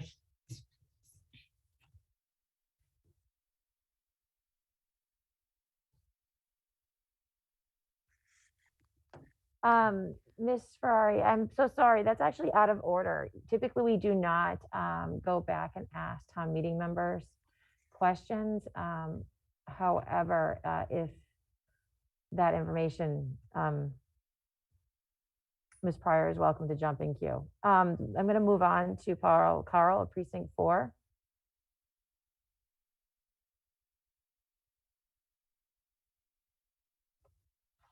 Good evening, Madam Moderator. Thanks for having me. Yeah, simple question. Earlier in the night, we talked about the sports court there down at Mystic. And I guess it's a question for Chris Nixon. You've done obviously a lot of homework on this, and we appreciate that effort. But it seems to be, if you've got all these assets, all these buildings for the school department, adding another building to it means long-term maintenance, upkeep, repair. I know the building is a historical building, and that's fantastic, and the Sanborn House is beautiful, but wouldn't it make more sense to Ms. Welch's comment about cost per square foot to take those money or those funds and renovate something in the Mystic? And to your point, you said we want to keep that in your back pocket and have the Parkhurst School be the, you know, the building that you use to, you know, operate the school system with. And it sounds like Mystic might be one that's not efficient or large enough to do that, you know, for the pupils. But I mean, I'm for the rec department's sport court piece, but wouldn't it make more sense to do an investment in Mystic and centralize the work there and have the school department operate out of there where they can, you know, basically walk to McCall, the middle school, the Lincoln School, the high school, be closer to downtown and not embark in a new construction project. To me, it seems kind of, you know, penny wise, pound foolish, not to put the money back into Mystic, the building that you already, you know, own, maintain, heat, and so on and so forth. So I guess the question is this: have you looked at, you know, the feasibility of doing it in there and making it more of a nucleus for the rec department and the school department? Thank you very much. Mr. Nixon, could you provide information on what the Mystic School is proposed to be used for, and if this has been looked at as an option to house administration? Thank you for the town meeting members' question. Appreciate it. We haven't looked at this, you know, explicitly since 2017, but we really did look at, you know, every option we could identify back at that time that did include Mystic. To Ms. Zarimba's comment earlier, I appreciate where she's coming from as a father of 3 kids who've each availed themselves of our after-school programs in Winchester. Lots of anxiety associated with being on wait lists and wondering if you're going to clear them. I agree. We, you know, with all the enrollment growth that we've seen, some of our after-school provisions have really struggled to keep up. So at the Mystic School, we really have 2 tenants. Upstairs, we have it's the home base for the rec department and all the fine work that Nick is seeking to do. And then downstairs, we actually leased that space to Kids Corner. That's a private after-school program. That's a 5-year lease. If we were to look at putting central office, you know, into the Mystic, now we're displacing an after-school program and to where. That, of course, would also take a significant sum of money. The Mystic School, interestingly, is, I'm not 100% sure, but I'm 90% sure. I think it's actually our oldest school. It's older than McCall. It was built in the late teens or early 20s. And that building has needs that far outweigh the Parkhurst School, where we have made some significant investments recently. I might, Madam Moderator, just sort of zoom out for a moment and acknowledge, you know, whether the Carriage House was 8,000 square feet or 6 or 10, $6 million is a lot of money to all of us. It's a lot of money to Winchester. But we make this request under Article 28 with the sincere belief that this really is the most cost-effective solution, because the alternatives require us to sort of go into this, one might almost describe it like a never-ending pathway where we keep making investments in buildings such as Parkhurst without that long-term plan. With respect to Mystic, remember, we said we just don't want to surplus that building because we may need to use it someday. So one might call into question then really substantial investments by the tens of millions of dollars into a building that, you know, may not be long for this world, given where enrollment growth may take us. Thank you very much, Mr. Nixon. Further on the question, Dr. John Miller of Precinct 6.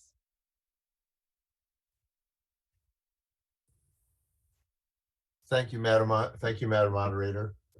Just a few points. The text of the warrant on the second page confirms that this is to bring the design from schematic to development, from schematic design to design development stage. I used to teach this in civil engineering. Design development is when you've decided to go forward with the project. You're taking the design to about 30%. All the decisions are made as to what the HVAC system's going to be, what the plumbing system's going to look like, the electrical, the roofing system, the windows, the building envelope. You've really taken the design to a point where what's left, and which costs a lot of money, is to just take all those decisions and put them on blueprints.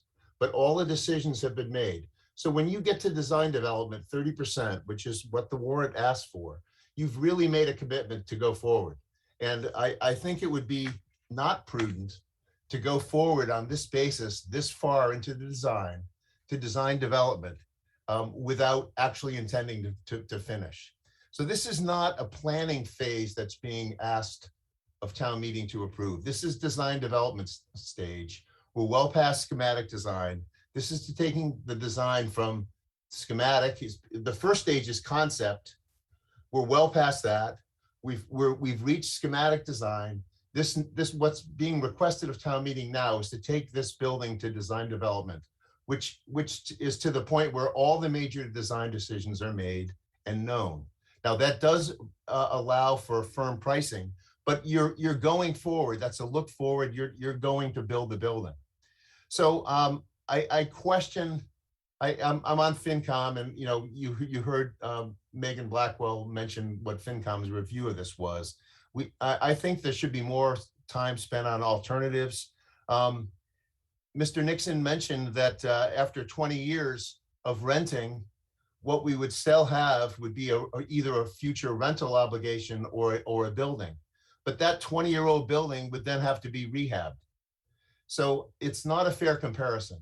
And I think we should be looking at other alternatives. $300,000 per employee, that's a big, expensive building. I'm just not sure we should have a standalone building that costs that much money when we have so many other pressing needs for students, not for administrators. So I'm going to vote no on this motion. Thank you, Dr. Miller. There is a move to vote from Robert McIntosh of Precinct 1. Mr. McIntosh, I just want to let you know there's one speaker left. And so I did not declare that. And I just want to make sure that you still want to move the vote with one person remaining.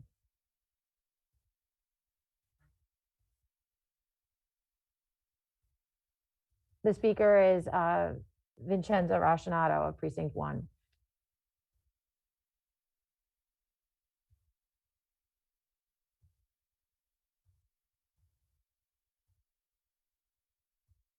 Okay, I believe that he pulled back on it, the move the vote. At this time, we have one last request to speak. Mr. Roscinato of Precinct 1, please. Yeah, hi, Enzo Roscinato, Precinct 1. Key to my opposition here is how we're going to pay for this $6 million cost.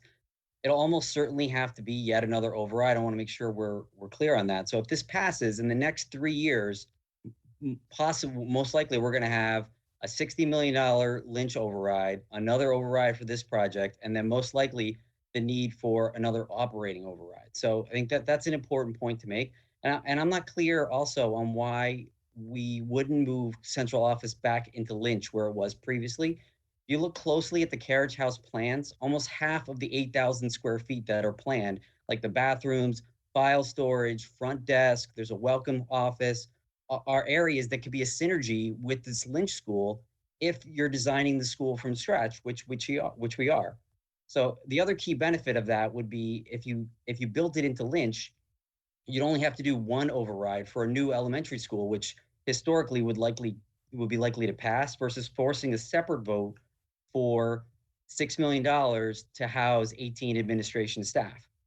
So in addition, I think we have to consider this project against all the other capital needs. We heard Capital Committee in recent select board meetings desperately asking for more funding for all the various capital projects that are behind across town.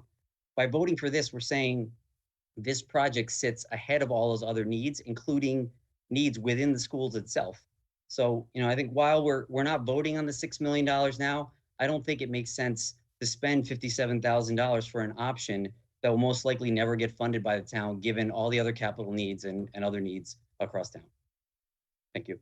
Thank you very much, Mr. Roscinato. At this point, I noted that you were the last speaker that was in queue. More people have joined in.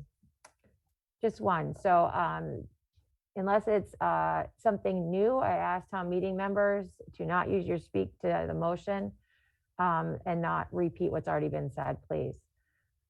Ms. Krista Russo of Precinct 1. Hi, can you hear me? Yes, I can. Thank you, Madam Moderator. I'm urging favorable action on this article. This is a sound investment for the town. It's a historical building. And I think there's been a lot of planning and a lot of due diligence in putting this article together. Chris Nixon, I know, has been working on this, as he said, since 2017. I believe he has honestly explored all options. And I think it's time to make an investment in this building. So I urge favorable action. Thank you. Thank you very much. Mr. Nixon, there's been a tremendous amount of debate along with your participation. Did you have any quick closing comments? Thank you. I appreciate the opportunity. I second the sentiment someone said earlier. It's been a good debate tonight, both those for and those against. I suppose the one point I would make was one raised here at the last moment by Mr. Rashinato of FinCom, and that has to do with sharing space. This is something actually the school committee has discussed at length for some number of years. We are very fortunate that there has not been a school shooting in Massachusetts, and I hope there never is. But we are in a post-Stoneham Douglas and a post-Newtown world. The school committee has no interest in sharing spaces at the new Lynch for central office. Now, that doesn't mean that we couldn't actually build a central office suite at a new Lynch, but it just means they would need their own separate entrances, exits, bathrooms, support spaces, vertical circulation, and so forth. Now, that's a point that's been made way back to the master plan. Years ago, when central office was at Lynch, if you had an appointment to see the superintendent and you got buzzed into the building, you had the run of the building. I think town meeting members can appreciate why we're not going to go back to that someday. So that really is an important sort of foundational principle that's been there from the beginning. So I just wanted to underscore that. I do appreciate the debate, appreciate it very much. Mr. Miller is quite right. Design development takes schematic to another level. We feel like that's important because we want to be especially certain come spring when we describe how and why this is needed, that we can absolutely be certain about what it's going to cost. And I appreciate people calling me out on this, but a lot of other people have been working really hard. The EFPBC town meeting members will note from the motion is poised to take this over. If this passes tonight, it's no longer a school committee initiative. We have architects, engineers, contractors, attorneys with design and construction experience that sit around that table at the EFPBC. And you can be quite sure that that entire team is going to work hard, not just to hold that number, but to get it down. And I'd appreciate your support tonight on this. Thank you, Mr. Nixon. Seeing that town meeting is ready for the vote, a majority vote of the members present is required. The question will be placed on your V-Voter screen, but is also located on page 47 of your blue booklets. Please turn your attention to V-Voter and select yes if you are in favor and no if you are not.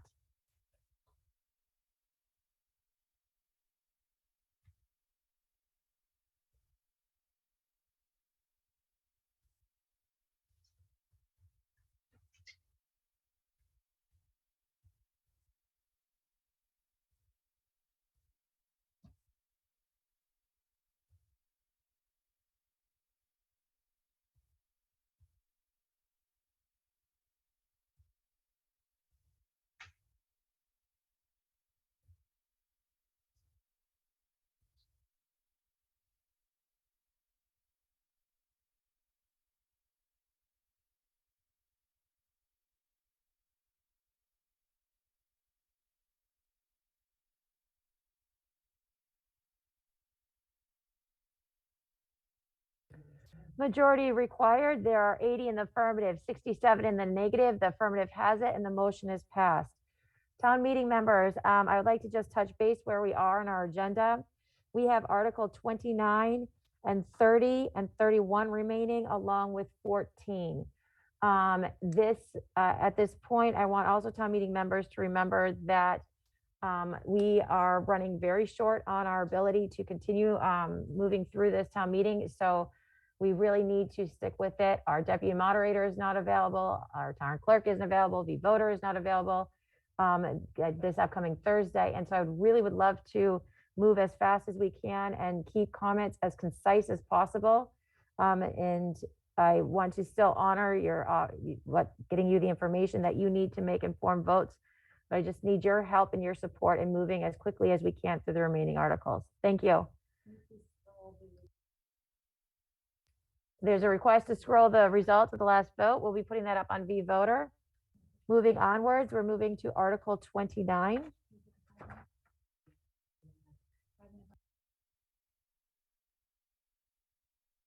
Oh, I'm getting requests for a 5-minute break from staff, so I'm gonna honor that. We will be back at 9:35. So we'll see you in 9:35. Enjoy your 5-minute break. See you soon.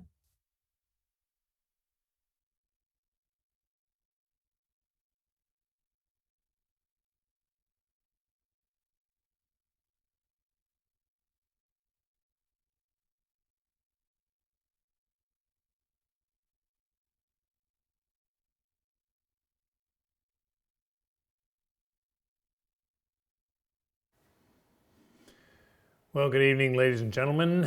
My name is Alan, and we are on session number 4 of the Winchester Fall Town Meeting 2021, and hoping we're not going to go to a session 5. But town meeting is on a 5-minute break right now, so let's recap what we've had so far this evening in almost about 2 hours. The moderator, Heather Von Meering, made some initial comments about thanking Peter Haley for passing the torch to her and asking town and encouraging feedback from town meeting members and general population on her way of conducting the meeting, and said she had an open mind on suggestions for improvement. We moved to Article 25, was to borrow money for reconstruction and rebuilding, actually constructing a new Northeast Metropolitan Regional Vocational School. That school is going to cost about $317 million for new school and athletic facilities to be built next to the existing facility. It'll have about a 50-year life. The current building was built in 1968, had a target enrollment of 900, and is currently enrolling 1,250 with a substantial waiting list. The town's share of this construction will be about $2.7 million, but with the contribution of the Massachusetts School Building Administration would be about $1.5 million. We heard that the facility is failing, but the member towns must approve their contributions by December 31st, or the MSBA funding may go down by $30 million, obviously increasing the cost to the participating towns. We heard the annual debt service to the town is about $104,000 per year, and it was passed by town meeting on a unanimous vote. Article 26 was to $25,000 to study for an engineering for a multi-purpose sports court at the Mystic School, which currently houses the Winchester Recreation Department. Springtown meeting will have to approve the final cost, which will be approximately $250,000, with a presentation from Rich Mucci from the Select Board listed potential revenue generating programs. We also heard from the director of the Recreation Department, who estimates that $25,000 to $30,000 in revenue the first year, going up from there. That was passed by a vote of 142 to 11. Article 27, $52,000 in flood mitigation maintenance programs, dredging and plant removal installation was passed by a vote of 152 to 1. And that brings us to where we are now, Article 28, which is a proposal for $57,000 for engineering of the project to move the school, to renovate and to move the school administrative offices to the Sanborn Carriage House. We don't have time right now to go into these discussions because town meeting is going to resume in just a couple of moments, but the presentation was made by Chris Nixon from the school committee, and he said briefly the office has had many moves. The Carriage House was built in 1908, has not been used for many years and is deteriorating. But it is a historic building. He said Parkhurst was not designed for a long-term solution for offices where they are right now. And the design team that has come up with a design for the Carriage House also did the designs for Lynch and Ambrose. But the sticking point is there's an estimate of about $6 million to renovate the Carriage House. He said Parkhurst right now will likely be needed for Lynch swing space. The Finance Committee was opposed. They didn't feel other options were properly explored. The Select Board opposed. And among the discussion right now, town meeting members asked if historical grants were available, and there was discussion on enrollment increases and decreases, use of the Parkhurst and Mystic schools, and possibly building space for the administration in the reconstructed Lynch School. So town meeting is about to resume any moment now, and I'll be back with a recap at the end of this meeting.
Welcome back, town meeting. Moving on to Article 29, which can be found on page 49 of your blue booklet. It is moved and seconded that the town approve Article 29 as printed in the warrant. This is being sponsored by the Select Board. On behalf of the Select Board, Mr. Mike Betancourt.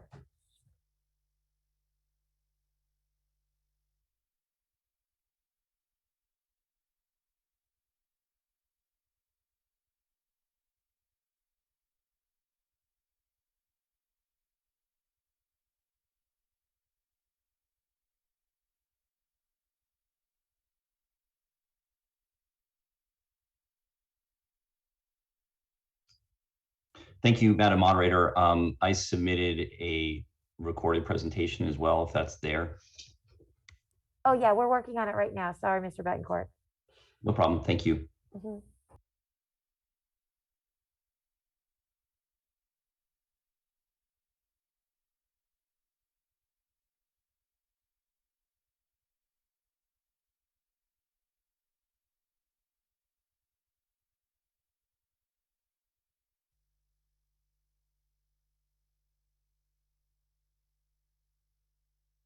Thank you, Madam Moderator, town meeting members. Article 29 comes before town meeting to create a special revenue fund to raise funds to support the future sustainability goals of the town as defined by the 2020 Climate Action Plan and 2030 Master Plan.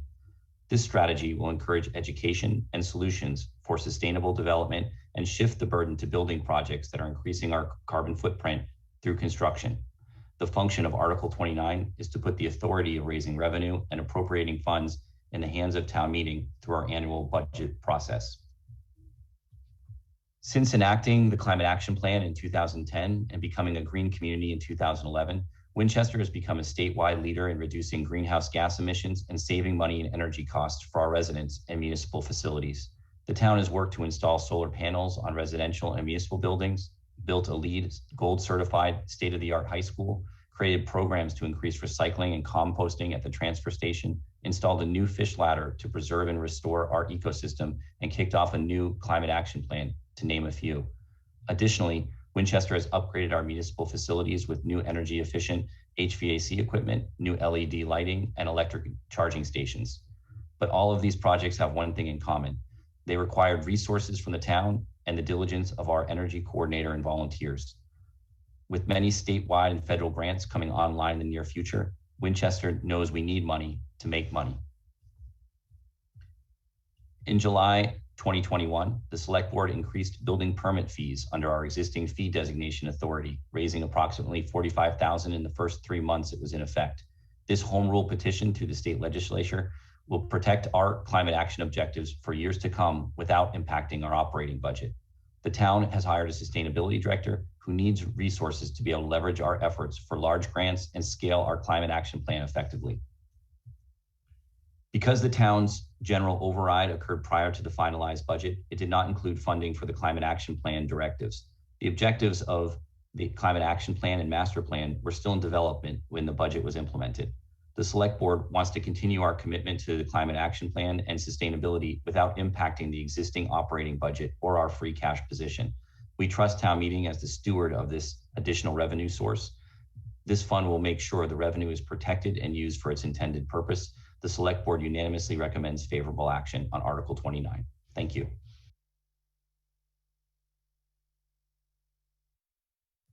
Thank you very much. Can we have recommendations on behalf of boards and committees? Further recommendation, Dr. Blackwell of FinCom. Thank you, Madam Moderator. On Article 29, FinCom unanimously supported favorable action. Thanks.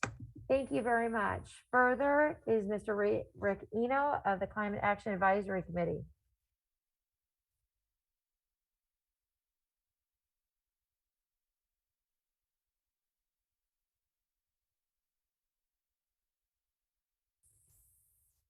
Now, can you hear me, Madam Moderator?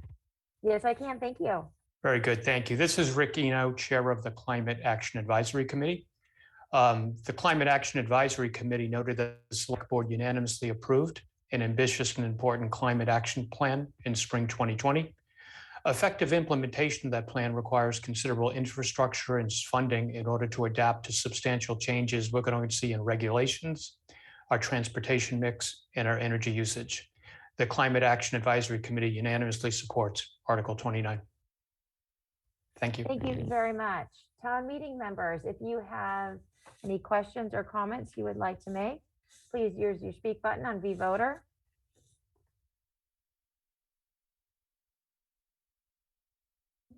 Dr. John Miller, Precinct 6.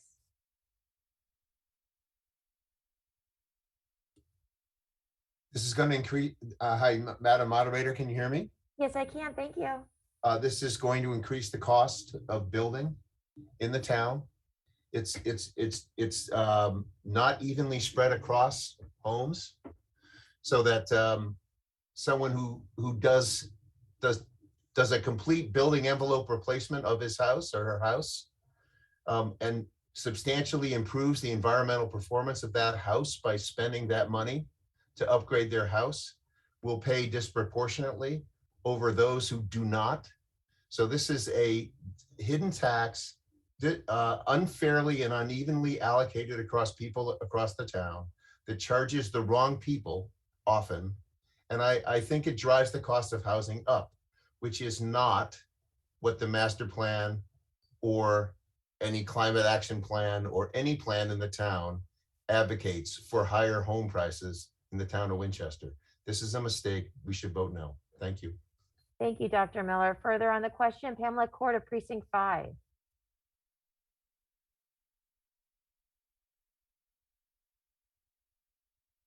Thank you, Madam Moderator. I have a question to the proponent on how the fee is going to be determined, if that's going to be something that they plan on having the Select Board do, or if that's something that is going to be set and approved by town meeting. And just a little bit more detail on who is going to be charged and how this fee is going to be levied. And I do want to clarify that I'm in favor of this. I don't see it as a tax. I see it as a fee that is going toward a specific purpose, which is different than what a tax is. Thank you. Thank you very much. Mr. Betancourt, would you be able to provide more information that if the special legislation is passed, how the fees will be determined, charged and levied? Thank you, Madam Moderator, through you to Ms. Court. Right now, the Select Board has made the decision to increase the fee at the building department. So that is in place, as you know. We intend to have town meeting have authority over how much this fee is, how it's implemented. We imagine that it'll evolve over a period of time, as Mr. Miller suggests. Maybe there will be incentives for projects that will actually increase the greenness of those construction projects over time. What we see typically at the building department are large square footage increases, which, as you know, increase the carbon footprint in Winchester. So we're really tying the problem to the solution here. But we fully intend for town meeting to control the how we're raising funds here and how those funds are being appropriated. Thank you, Mr. Betancourt. At this moment, I am not seeing anyone else rise from the membership, and given the limited debate, if it's all right with you, I'm going to move the vote.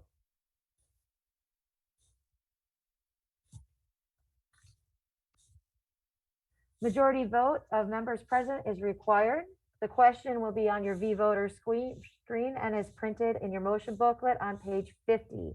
Please turn your attention to your V-Voter screen and select yes if you are in favor and no if you are opposed. We will provide 30 seconds. Thank you. Once it's on your screen.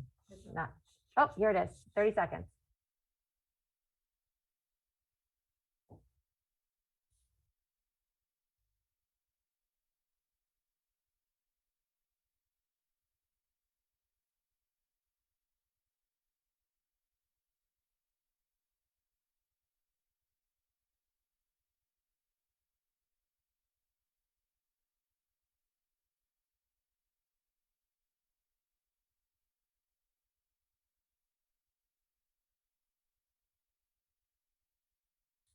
There are 105 in the affirmative, 37 in the negative. The affirmative has it and the motion is adopted.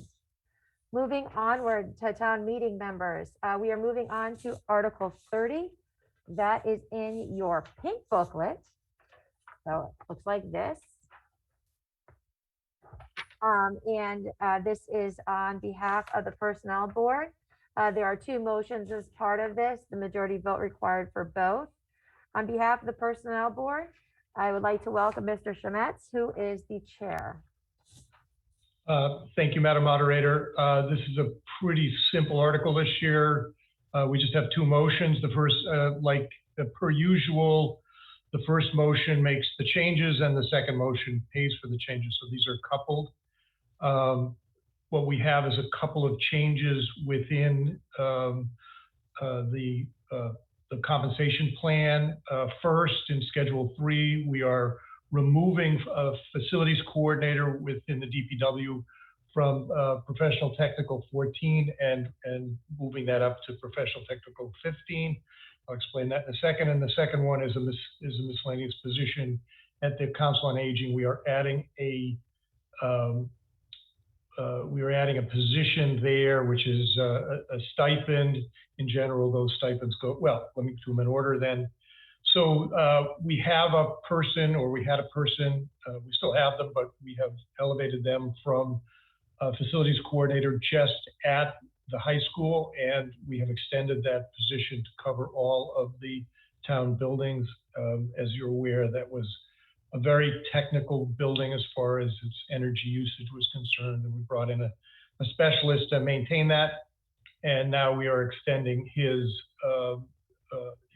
duties to cover other buildings and to bring those in line with their optimal optimization. And to do that, we have moved that position from a 14 to a 15.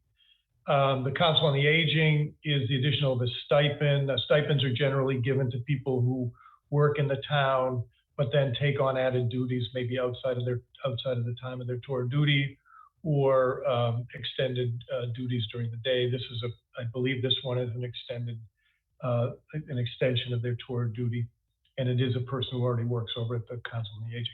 So those are the changes within motion 1. Motion 2 pays for it.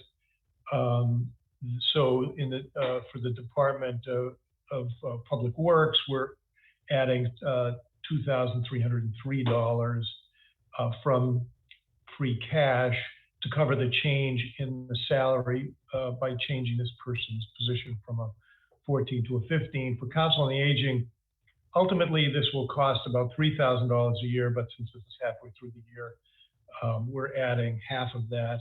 And so this is a $1,500 addition for a total of $3,803. And it is the addition of that $1,500, which is the difference between the first motion that you got and the revised motion. But that's it. Thank you very much. For motion number 1, it is moved and seconded, and the language is currently on your Zoom screen. It is also, once again, as I said, in the pink booklet that was sent to your homes, and it's also available online. Any recommendations on behalf of boards or committees? Ms. Susan Verdicchio of the Select Board. Select Board voted to recommend favorable action on this. Thank you very much. Dr. Blackwell of FinCom. FinCom also voted unanimously favorable action on this. Thank you very much. Town meeting members, if you have any questions regards to motion number 1 as noted on your Zoom screen.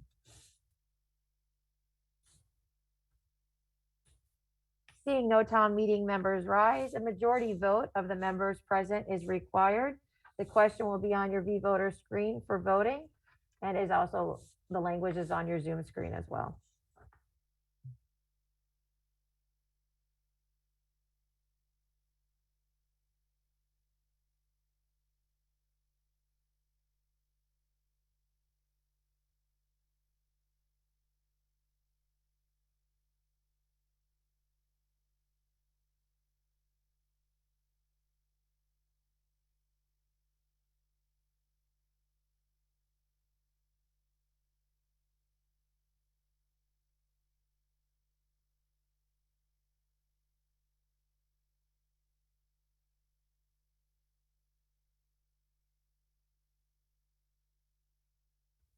There are majority required, 135 in the affirmative, 2 in the negative.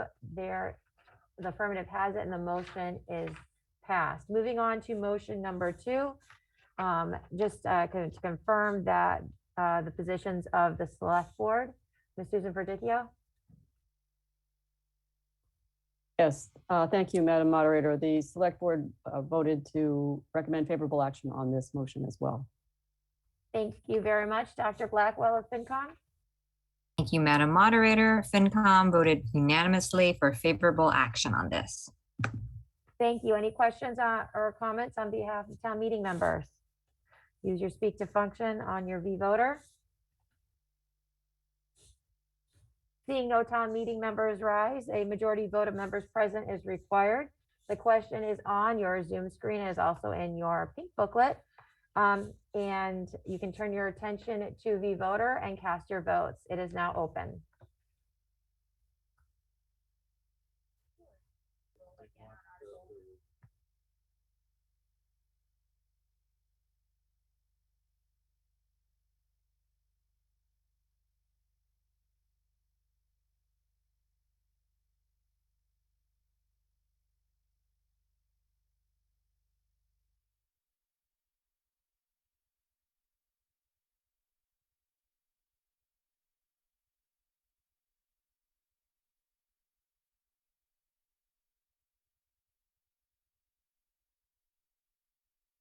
There are 133 in the affirmative, 2 in the negative.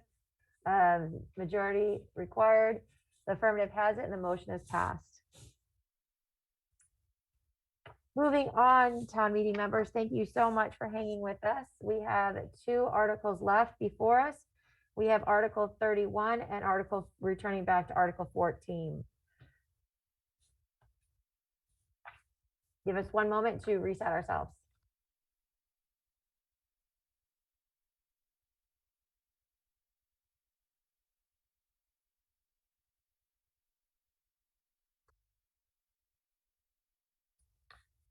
As we move to Article 31, it is on page 52 of your town meeting booklet. However, there are amendments to it, so I will be putting them up on your screen.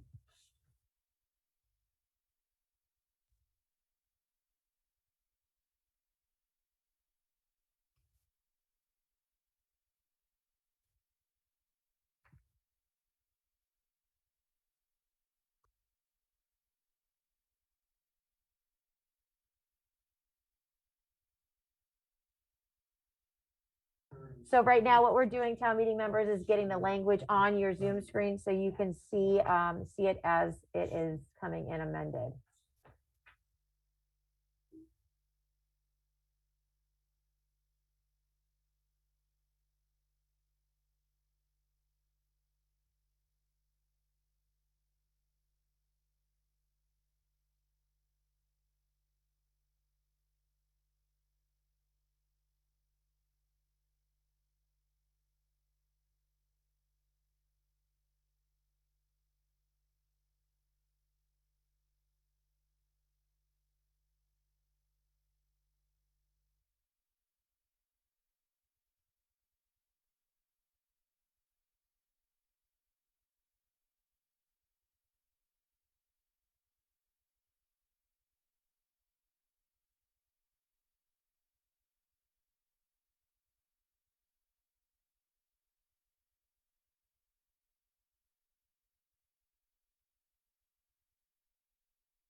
So town meeting members, this motion for Article 31 is coming in amended. And I just wanted to have, before we proceed, have you see exactly what the amended language is. For your knowledge, it is what is highlighted in yellow. So at this point, and they will discuss it as well, are looking at 3 residents at large to be appointed by the town moderator versus 1. They also are adding the school superintendent shall serve or appoint someone from their staff, in addition to what was already proposed as a town manager and the town clerk. And then legal also recommended that they put in the days of dissolution and also of filling those vacancies. So those are the 3 changes that are coming into the language for Article 31.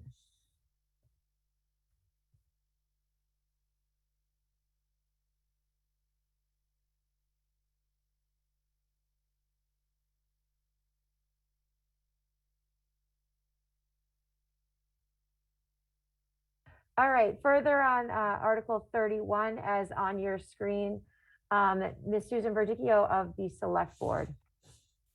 Thank you, Madam Moderator. This article on town meeting committees isn't always utilized. Sometimes it's indefinitely postponed. This session, we do have a town meeting member who proposes a new committee on communications. So I would ask you to please recognize town meeting member Carol Savage. Thank you very much. Prior to doing that, that's a point of order from G.F. Jurius of Precinct 8.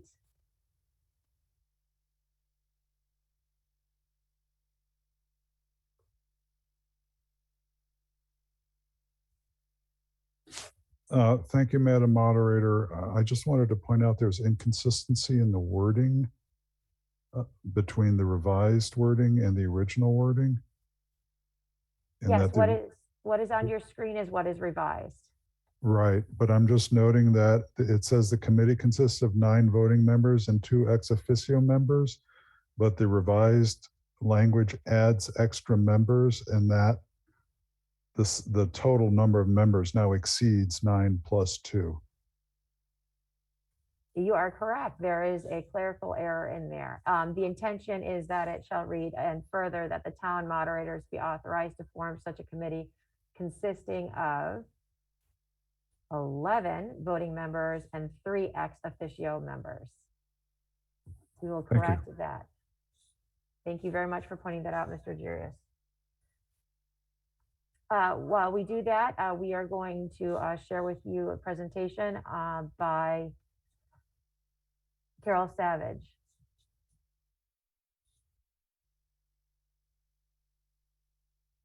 And fellow town meeting members. My name is Carol Savage. I'm Precinct 5 town meeting member, and I appreciate the opportunity to present this motion to you under Article 31. Effective government requires effective communication and an informed electorate. This motion under Article 31 is to form a communications study committee of town meeting to facilitate progress in addressing the changes in the communications climate that affects the work we do in town government and in town meeting. So I'd like to share some slides with you. Give me one moment. The language you see on the screen and that is included in the charge of the committee is taken from our 2030 master plan, which was created in 2020, which reads, to establish robust and effective communication between residents and town government and within town government to increase community participation in town decisions with elevated awareness of town issues and initiatives. Keeping residents informed about the work of town government has become increasingly difficult in the last 2 decades, as the media landscape has changed dramatically. With the rise of the internet in the 90s and 2000s, the decline in local news subscriptions as well as local coverage has been a national phenomenon. Web-related news revenue from local newspapers is often a fraction of the previous advertisement and circulation-driven revenue and has resulted in many newspapers cutting staff as well as editorial content in a vicious cycle because those cuts can often spur more and deeper circulation declines. Consumers of news have also changed their habits. Instead of reading general interest publications such as newspapers, readers are more likely to use the internet search function to seek particular writers or sources of information through more narrow, targeted searches. In 2020, the Pew Research Center found that over half of Americans, 53%, either got their news sometimes or often from social media, potentially from news sources which may or may not have been accurate. You can see the dramatic rise in social media usage in this chart since the early 2000s. Various media analysts have written on how the scaling back of local newspapers has negatively affected the civic engagement of citizens. And anecdotally, since the early 2000s, when I first joined town meeting, I've seen how the changes in this media landscape have affected access to in-depth local news coverage available to Winchester residents. And speaking of news, this slide's hot off the press. The media environment is continually changing, and we should be in a position to anticipate what might be coming next that will affect our ability to govern. So all of that is the context for this motion.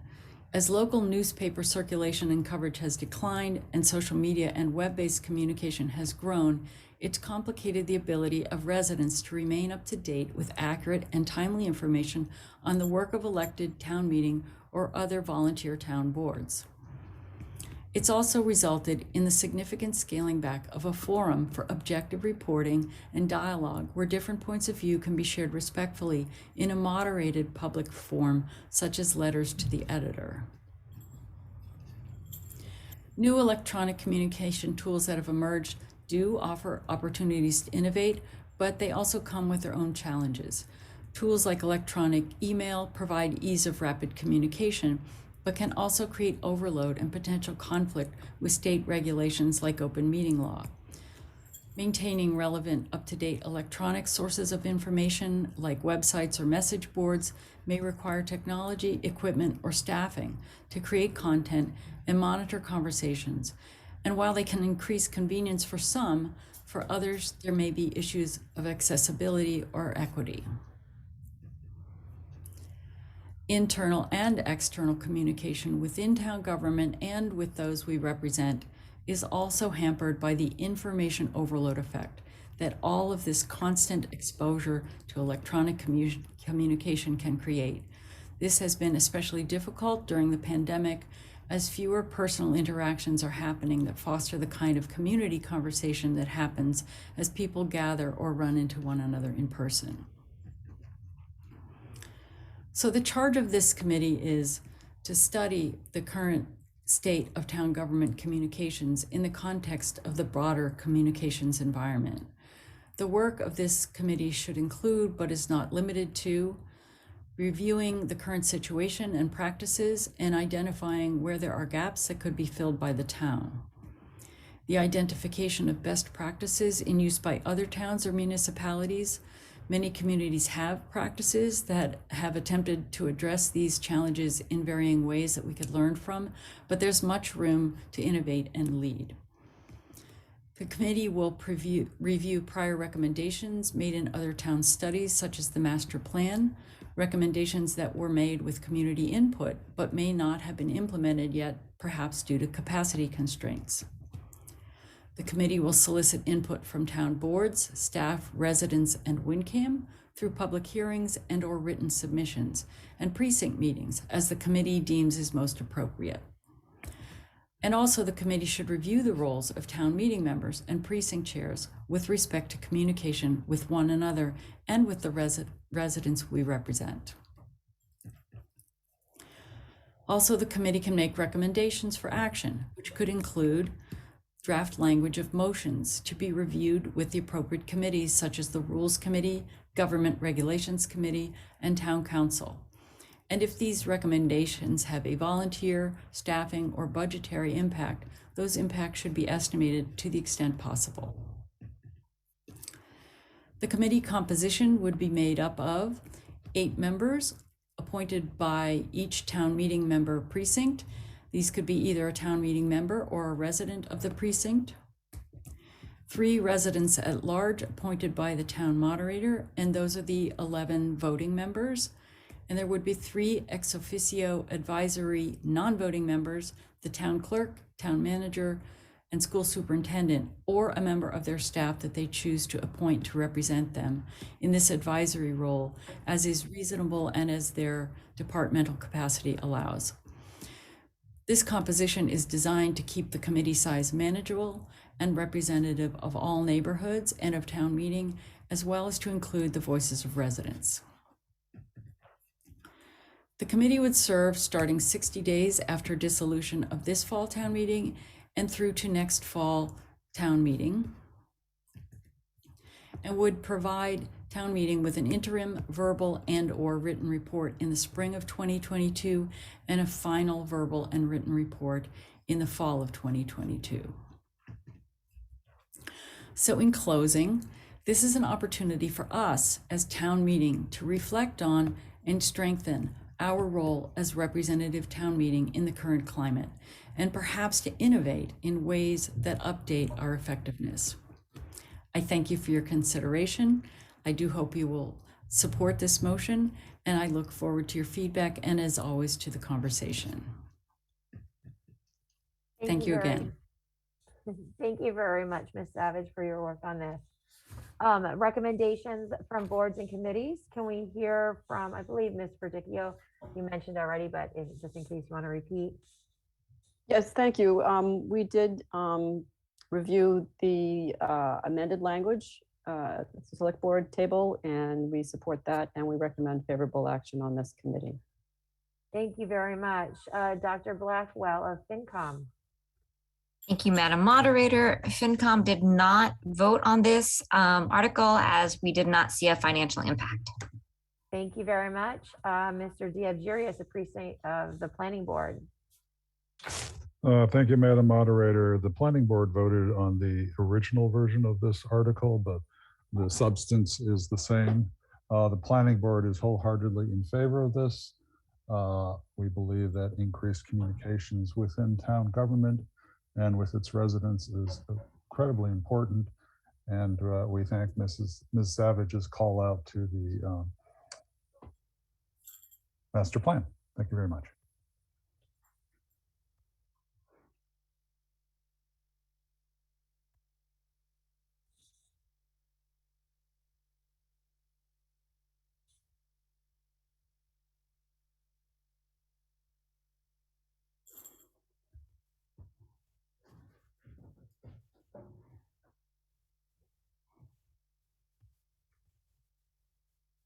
Hello.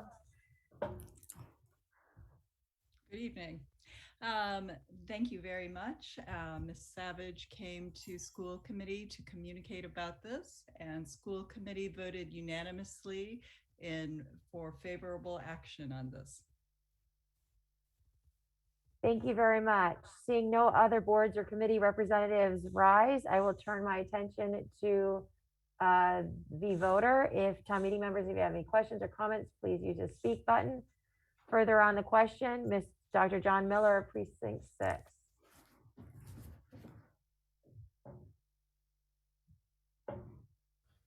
Waiting to be elevated.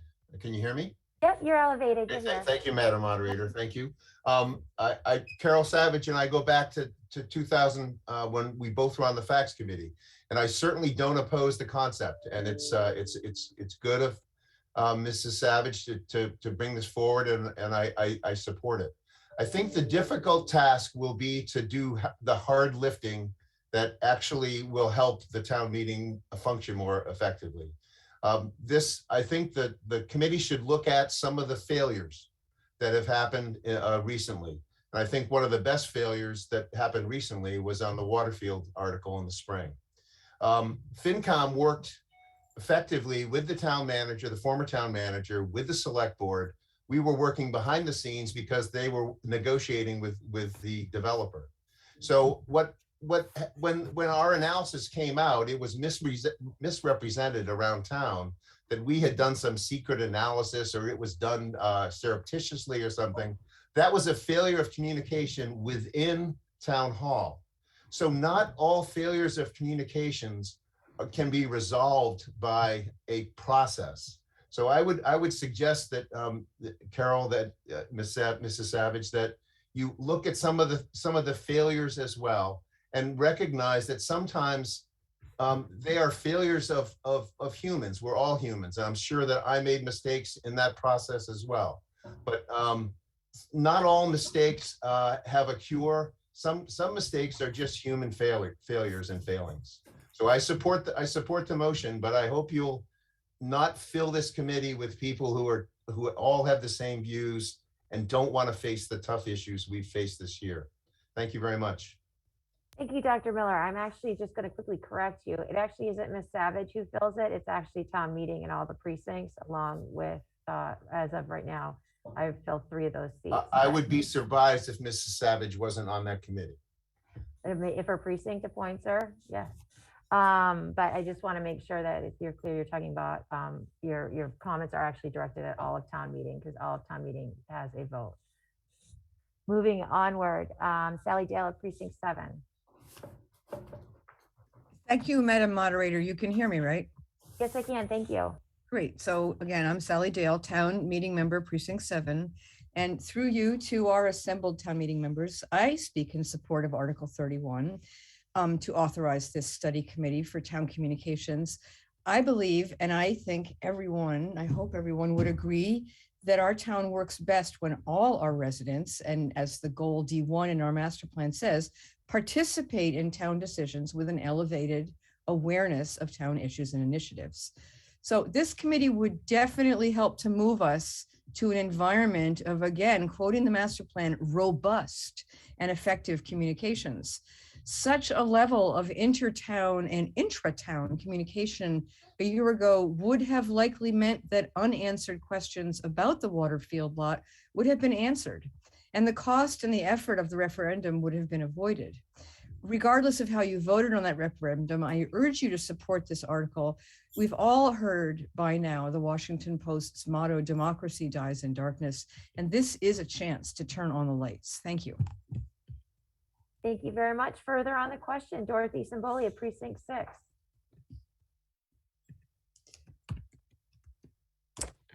Thank you, Madam Moderator. Again, excuse me for the frog. I have 2 questions. The first question through you to the proponent is, how will the committee, or could the committee increase the flow of communication from the business community to town meeting, where those the members of the business community aren't necessarily residents. Is there some way to include the Chamber of Commerce on this? And my other question is actually to you, Madam Moderator, which is how would you select the 3 at-large residents that you would be responsible for selecting? Would you have a plan with regard to that? Thank you. Thank you. I will go to the first question and then I will answer the second one. To Ms. Savage, could you provide us more information on how you see the communication from businesses being addressed in the committee's work? Yes, can you hear me? Yes, I can. Thank you for the question. The charge of the committee is defined loosely enough that the committee could most certainly identify constituent groups that it feels it should be reaching out to. And I would think that the business community would be high on their list. So it is, of course, up to that committee that does get appointed to come up with the work plan and the priorities and how it wants to approach this. But yes, absolutely, it could be within their purview to reach out to the business community.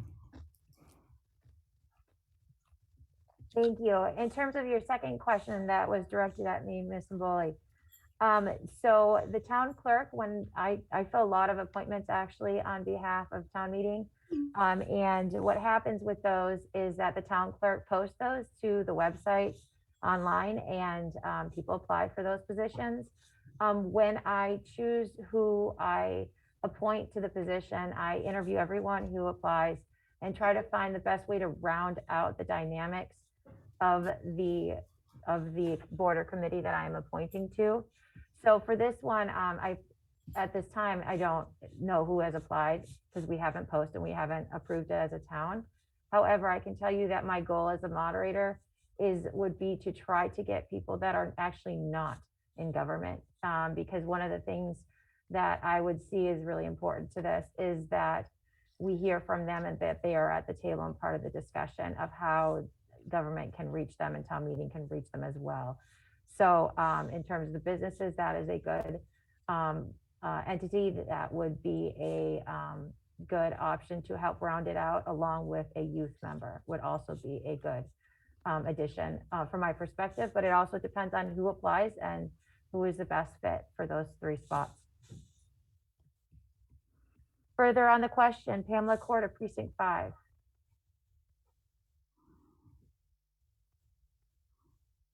Thank you, Madam Moderator. I fully support this warrant article, and I'm very glad that Ms. Savage brought it to town meeting. It was indeed in the master plan. It was identified as a pretty high need for the community. Town meeting is one of the original and enduring forms of democracy. And democracy really works best when you have people working with the same set of facts so that you're debating opinions based on facts rather than arguing based on confusion through misinformation. And the potential for misinformation and rumor mongering is huge, and we've seen that over the past few years, and it's toxic. So I see this committee as something that can strengthen town meeting, that can strengthen the community, that can help improve our understanding of town government, that can help improve participation in town government. As Ms. Savage pointed out in her presentation, our newspapers are sorely lacking. They used to be a robust way to find out what was going on, and now they're shells of what they used to be. We need to have a way for people to know what's going on and to make sound and informed decisions so that we can do the best that we can on behalf of this community. So I thank Ms. Savage for bringing this to the table, and I thank people for considering this motion in favorable action on it. Thank you. Thank you very much. We have a move the vote by Ken Pruitt of Precinct 6. Do we have a second?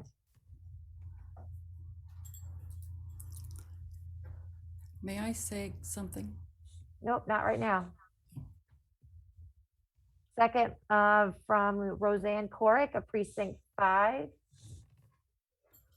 Turn your attention, town meeting members, to the voter screen.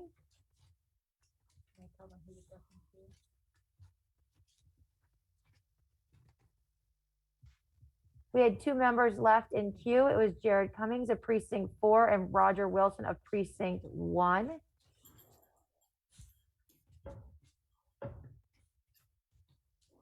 At this time, if you turn your attention to voter, a 2/3 vote is required to move the vote.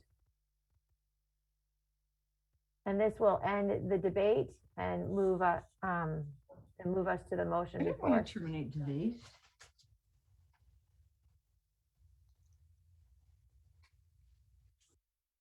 The motion is up.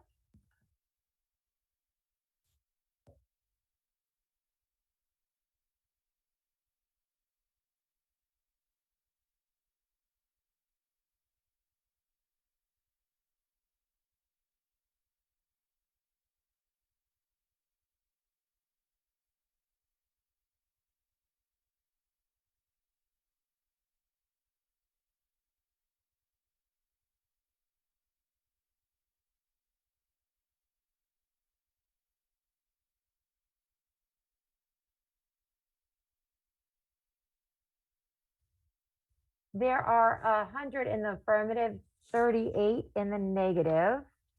With 138 voting, 92 is required to pass. The affirmative has it, and the motion is adopted.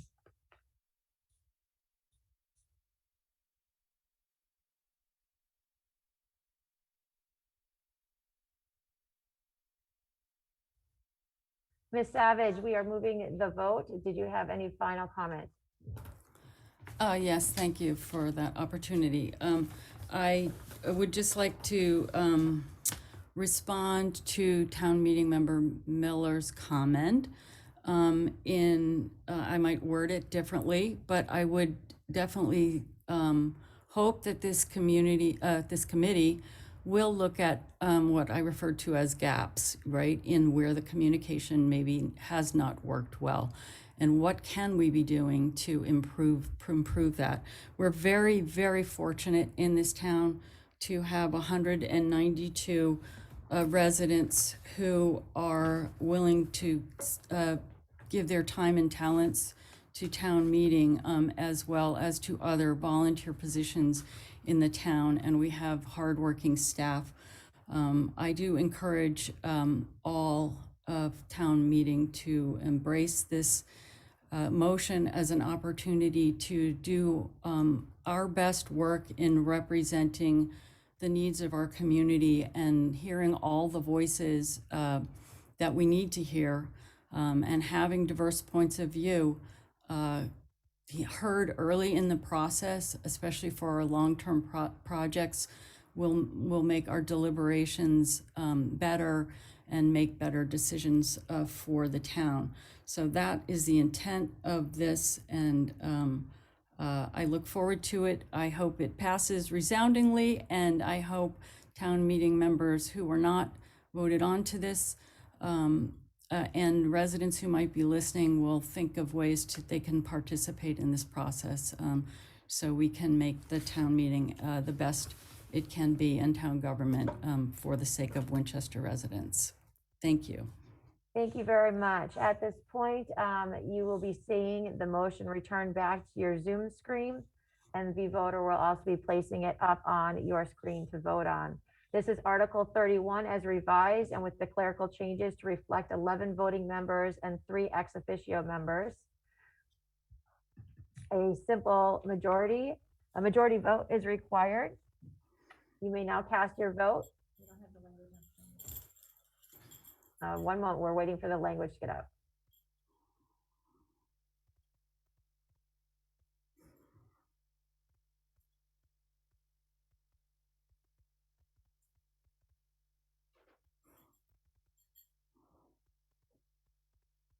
All right, the voting will begin now.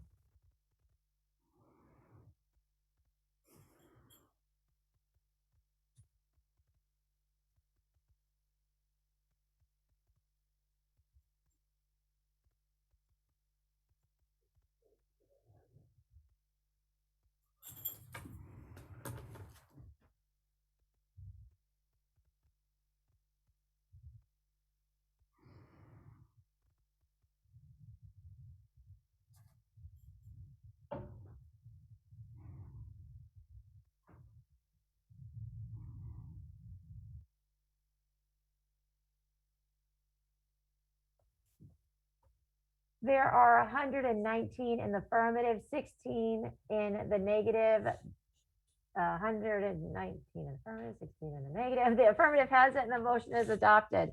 All right, we can do this. Moving onward, we have one final article before us, which is Article 14. A handful of town meeting members reached out to me and asked for clarification on the motion to amend Article 14 that is sitting, given how that situation unfolded in the moment. I felt and reached out to the proponent who is asking for the motion to amend to clarify why the motion to amend is being proposed, and also ask boards and committees to provide you any financial analysis that they have. In response, further on the Article 14 motion to amend, the proponent of that motion, Mr. Brian Vernelia.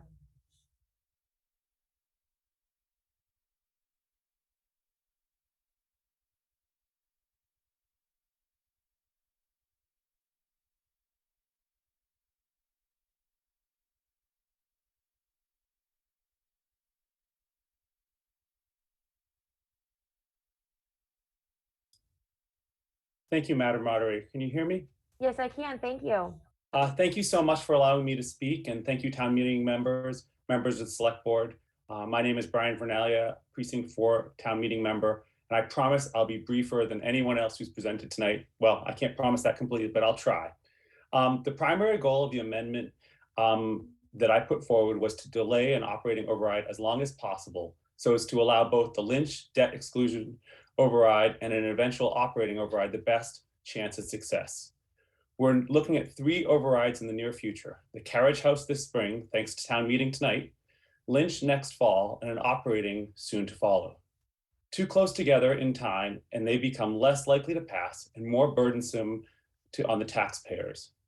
The trigger for an operating override stems directly from our cash reserves falling below the 6% minimum as set forward by select board guidelines.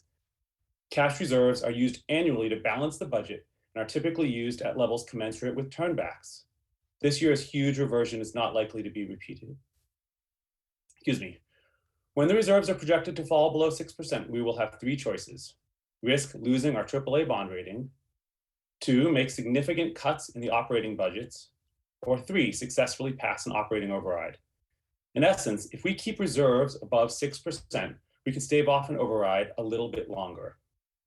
Lastly, and fortuitously, lending rates are still near historic lows, and borrowing would be inexpensive. We are already borrowing $5.5 million, and the incremental interest costs over the life of the loan would be less than $150,000 and provide the town with great flexibility. Any notion that borrowing would accelerate the need for an operating override is disingenuous. You will hear that the $1 million alone does not make a big difference in our free cash position moving forward. If we are prudent with the use of free cash, not just now, but over the coming town meetings, we can delay the need for and increase the likelihood of success of an operating override when the time comes. If we spend freely again and again, these expenditures will compound and we will find ourselves needing an override sooner. I urge you to vote yes on the amendment and then yes on the main motion. Thank you very much.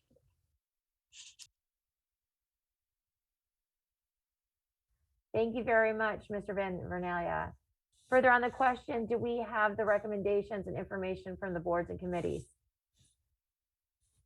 The Susan Vernelia, the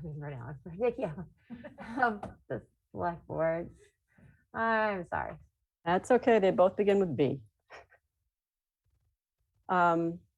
So I thank you for distributing, you and the town clerk for distributing the letter over the weekend so that town meeting members could read the details and the thinking behind the article about the transfer station project and its financing. And we just have a short recap of that in the form of some slides from Mr. Betancourt, if you would recognize them.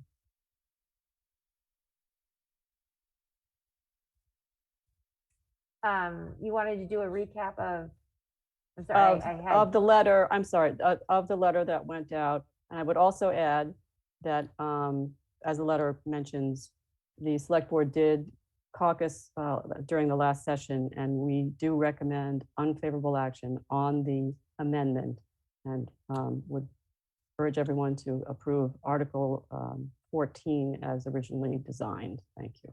Okay, so you're asking if we can pull up the PowerPoint and Right. go through the points of the letter. Yep, give me one moment, I'll get that up for you. Thank you.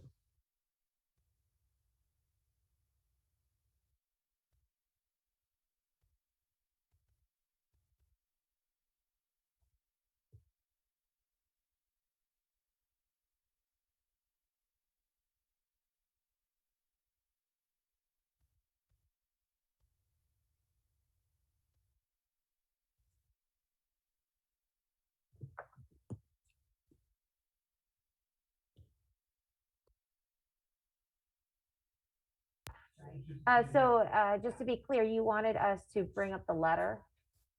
Or is there another document? No, it's a PowerPoint from Mr. Betancourt. Oh, okay. Or a presentation. I didn't actually look, I wasn't actually able to view the presentation, but it's from Mr. Betancourt. I think he sent it today. Mr. Betancourt, when was that sent? And who was it sent to? Thank you, Madam Moderator. I think I sent it to Mr. Griffin and the town clerk as well.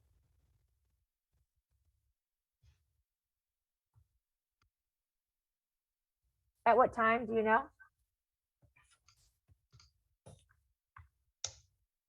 I don't remember. I can see if I can pull it up and go through it if it's not available. It may be more productive if you actually just pull it up on your screen and scroll through it at the rate that you want to go through it. Okay, let me see if I can find it here. Hold on.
Thank you, Madam Moderator, town meeting.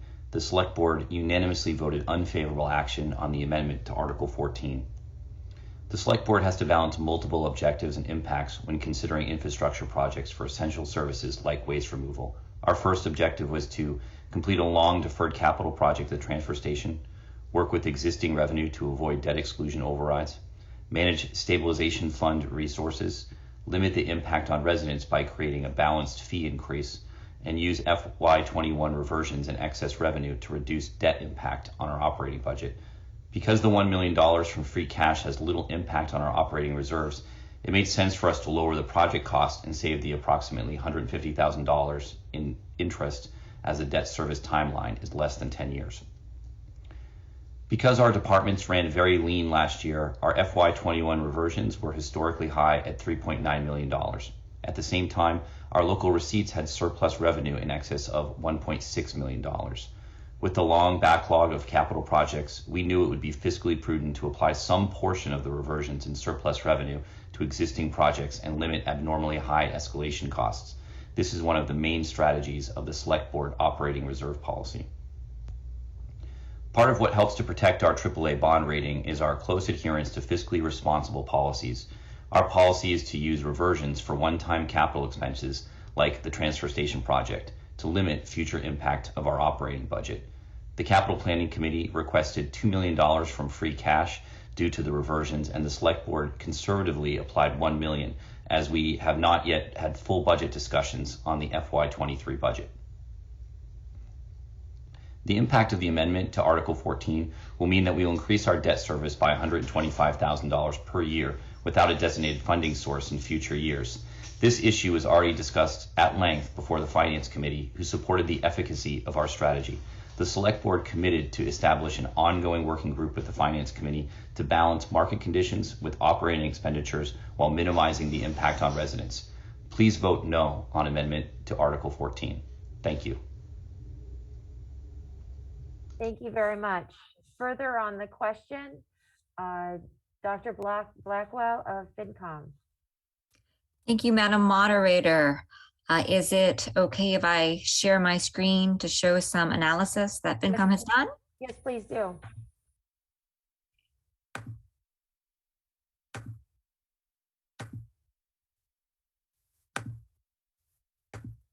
Waiting for permission. Permission granted. It's magical. Okay, I'll go quickly. So starting with a summary, tonight the Finance Committee voted 3 in favor and 7 against the amended Article 14.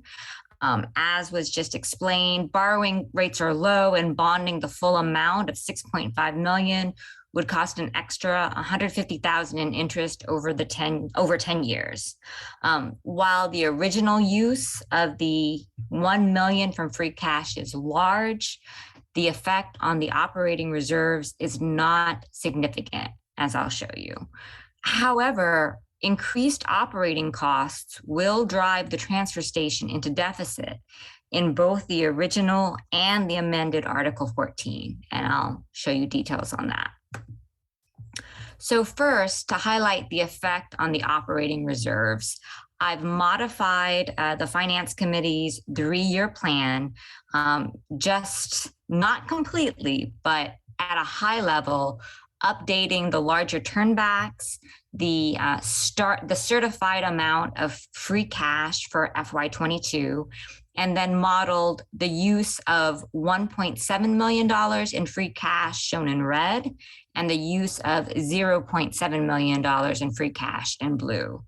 As you can see, it's very similar throughout the next fiscal years, maintaining the recommended 6 to 10% of operating reserves until FY25, in which both scenarios dip below the minimum of 6%. Now, while there is some difference here, I would argue that the error bars are large in the future and the out year prediction, and thus the 2 scenarios are very close and there is not a significant difference.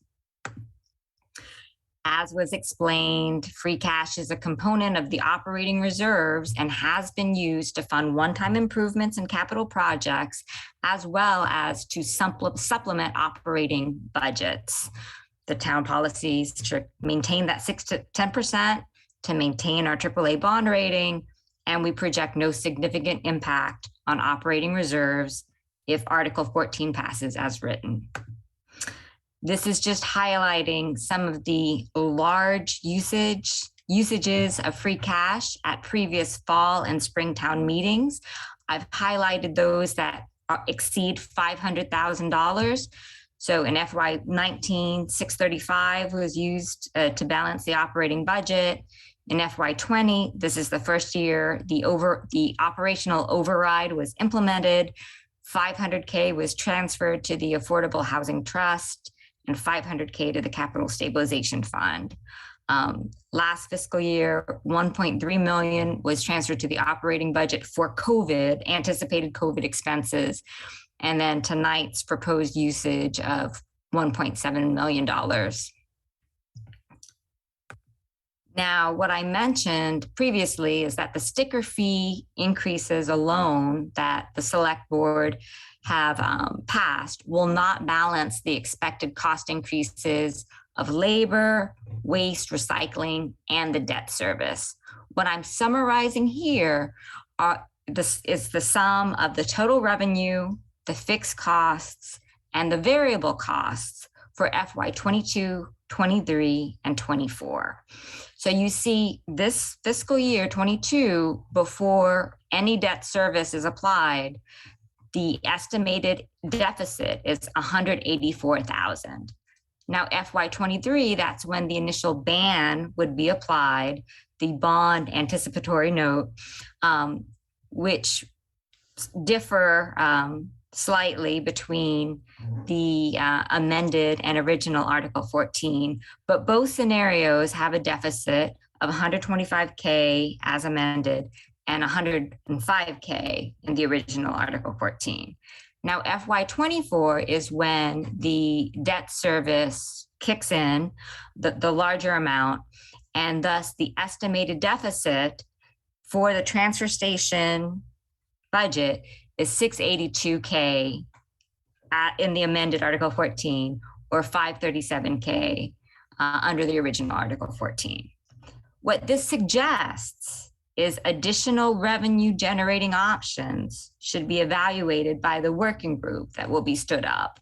And it's not only options that would increase traffic to the transfer station. There are other alternatives that have been explored by members of FinCom, including curbside food pickup and composting, expanded handling of construction waste, and selling mulch and yard compost.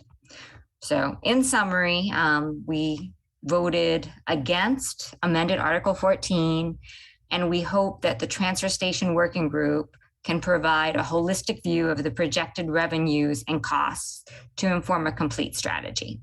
Thank you. Thank you very much, Dr. Blackwell. Further on the question, Jimmy Johnson of Capital Planning.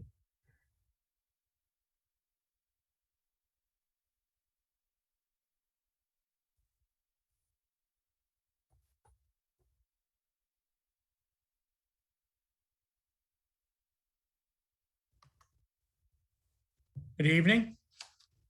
Thank you, Mr. Johnson. Did you have a recommendation on behalf of Yes, Capital the Planning? Capital Committee met this evening and voted unfavorable action on the motion to amend Article 14. We oppose the amendment because we have a plan that just works. It's built on trust and faith and good judgment. We use free cash, which is a one-time revenue source for a one-time expense. Stabilization funds can support approximately $170,000 debt service payment to cover the original plan.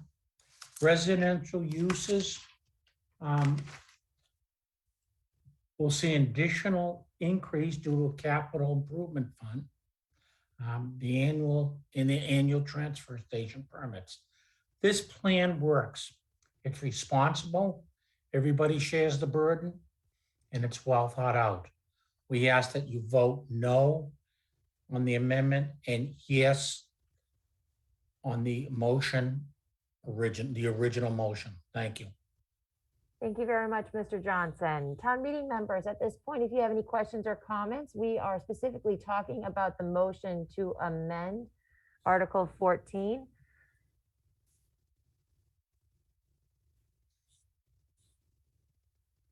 Seeing no town meeting members rise, the motion to amend requires a majority vote.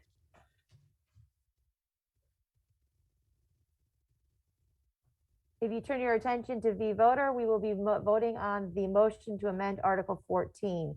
And what this does is it modifies in Section I in the motion The treasurer, with approval of the select board, is authorized to borrow $6.5 million under Massachusetts General Laws, Chapter 44, Section 820 and/or 822, or under any other enabling authority, and to issue bonds or notes of the town therefore, and striking out subsection 2.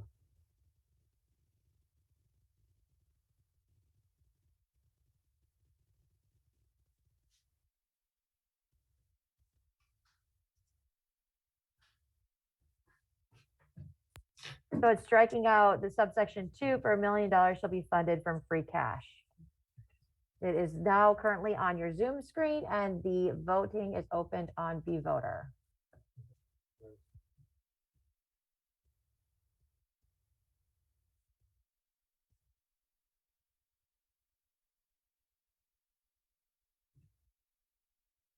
Town meeting members, as you vote, I just want to note that there's a Scribner's error on your Zoom screen. The Roman numeral 1 will be stricken if this is to pass.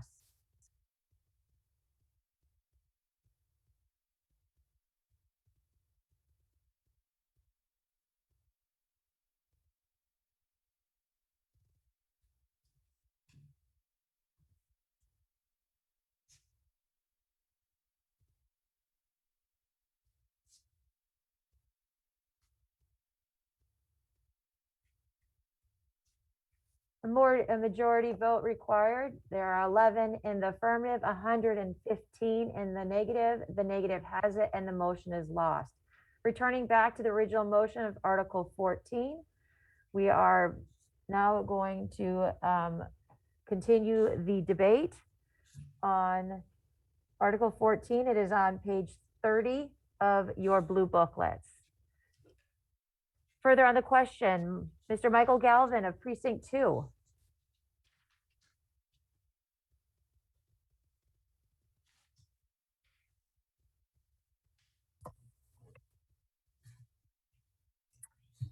Can you hear me, Madam Moderator? Yes, I can, Mr. Galvin. Yes, on this motion, with the size of this project being over $6 million, I'm wondering why we didn't go for a capital override for such a large project, and why we're trying to make operating pay for a capital project. Thank you, Mr. Galvin. To Mr. Betancourt of the Select Board, I believe you are the representative on behalf of the Select Board for this article. Could you provide some information on why override was not considered for this at this time?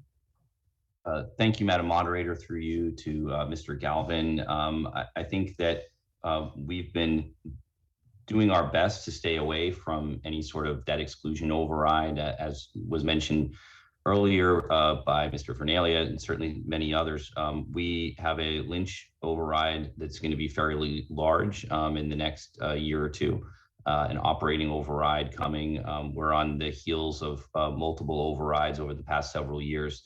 And we have the flexibility with the transfer station because it's a revenue generating facility. So I think what we were trying to do is cobble together as much as possible some money from the stabilization funds, from increased revenue from the transfer station fees. We've removed the SMART program, at least temporarily, in order to fund some of this work, and to have some debt service along with it, as well as some of the money from the reversion. So we're trying to make it work as creatively as possible without a debt exclusion override. And as Dr. Blackwell mentioned, we are committed to looking for revenue, whether it be through curbside, through compost sales, through maybe separating our trash at some point in the future to get more revenue on the secondary market. So we're looking at all options on the table to make sure the transfer station runs efficiently and effectively. Thank you. Thank you very much. Further on the question, Jackie Welch of Precinct 5.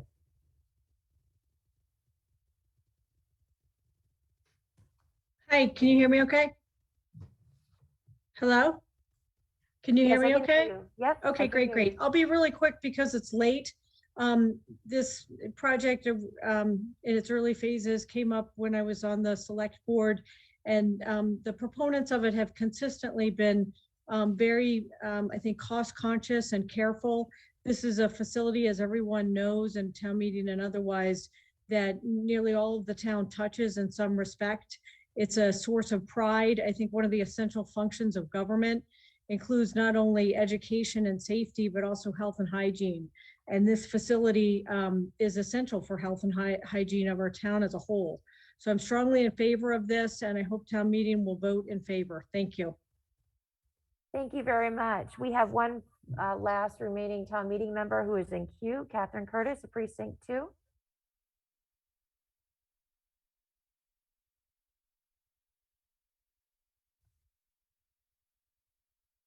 Hi, Madam Moderator. I just had a quick question about the, with the potential deficit and the sticker prices may have to go up to cover that potentially down the road. Just wondering, have we looked at what our costs are for trash disposal compared to neighboring communities, particularly with trash pickup? Thank you, Ms. Curtis. To Mr. Betancourt, could you provide some information on the work that the select board has done for cost comparison with neighboring towns along with trash pickup versus delivery on your own? Thank you, Madam Moderator, through you to Ms. Curtis. Actually, if I could request Jay Gill to answer this question and certainly come back to me if necessary, but I think Jay is available.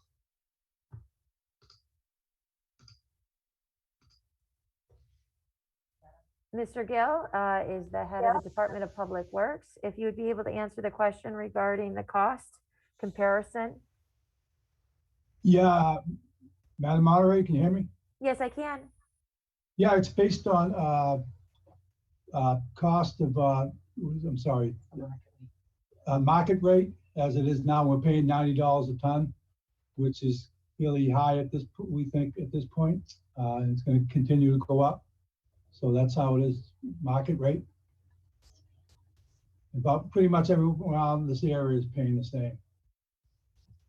And has there been an analysis done on the difference in cost versus from the transfer station to doing trash pickup?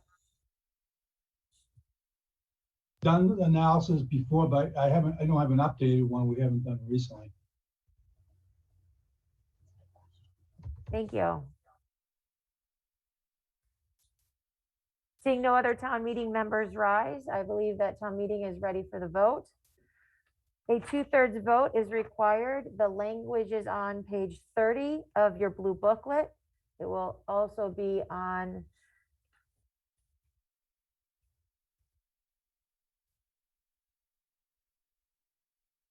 we're going to bring it up on Zoom for you as well, as this is a bonding article.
I mean, we're just trying to pull the language so it's up on your screen.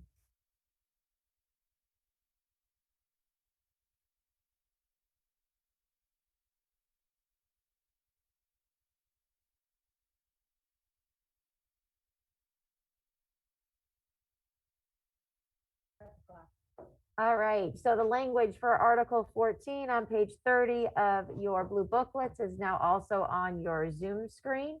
You can turn your attention to your V-Voter screen to cast your vote. Voting is open. And this is to vote to borrow 6.5 million and use a million. 5.5, and then 1 million funded from free cash for the work at the transfer station.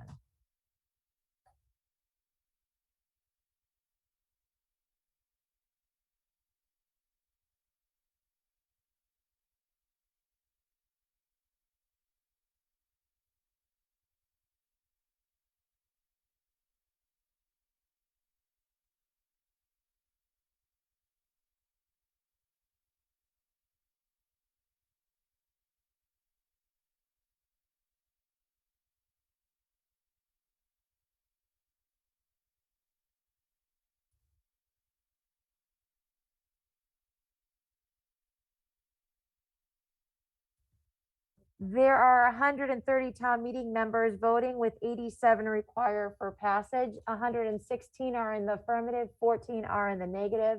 The affirmative has it, and the motion is adopted. At this point, that ends the business of our fall 2021 town meeting.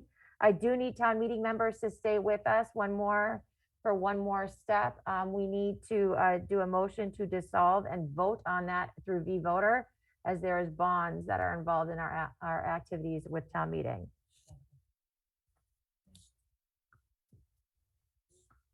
Move to dissolve. Is there a second? Colin White from Precinct 2, you get the win for the night. We will pull it up on V-Voter.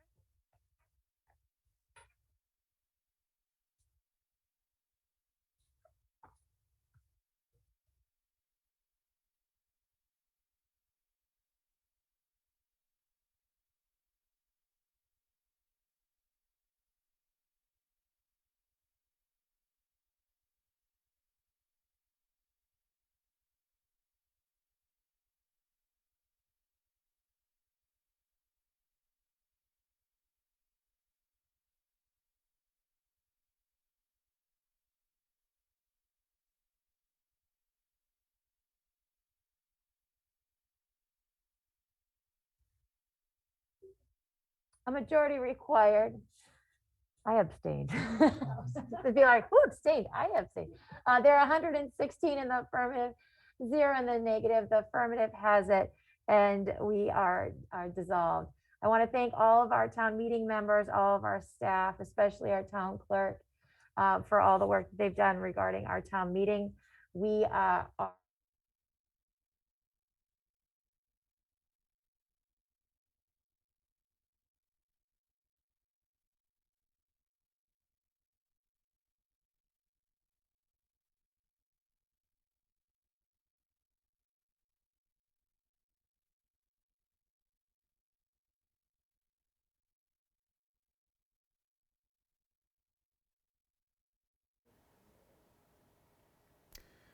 Good evening once again, ladies and gentlemen. As you probably just saw, town meeting after 4 sessions, Winchester's fall town meeting has finally adjourned.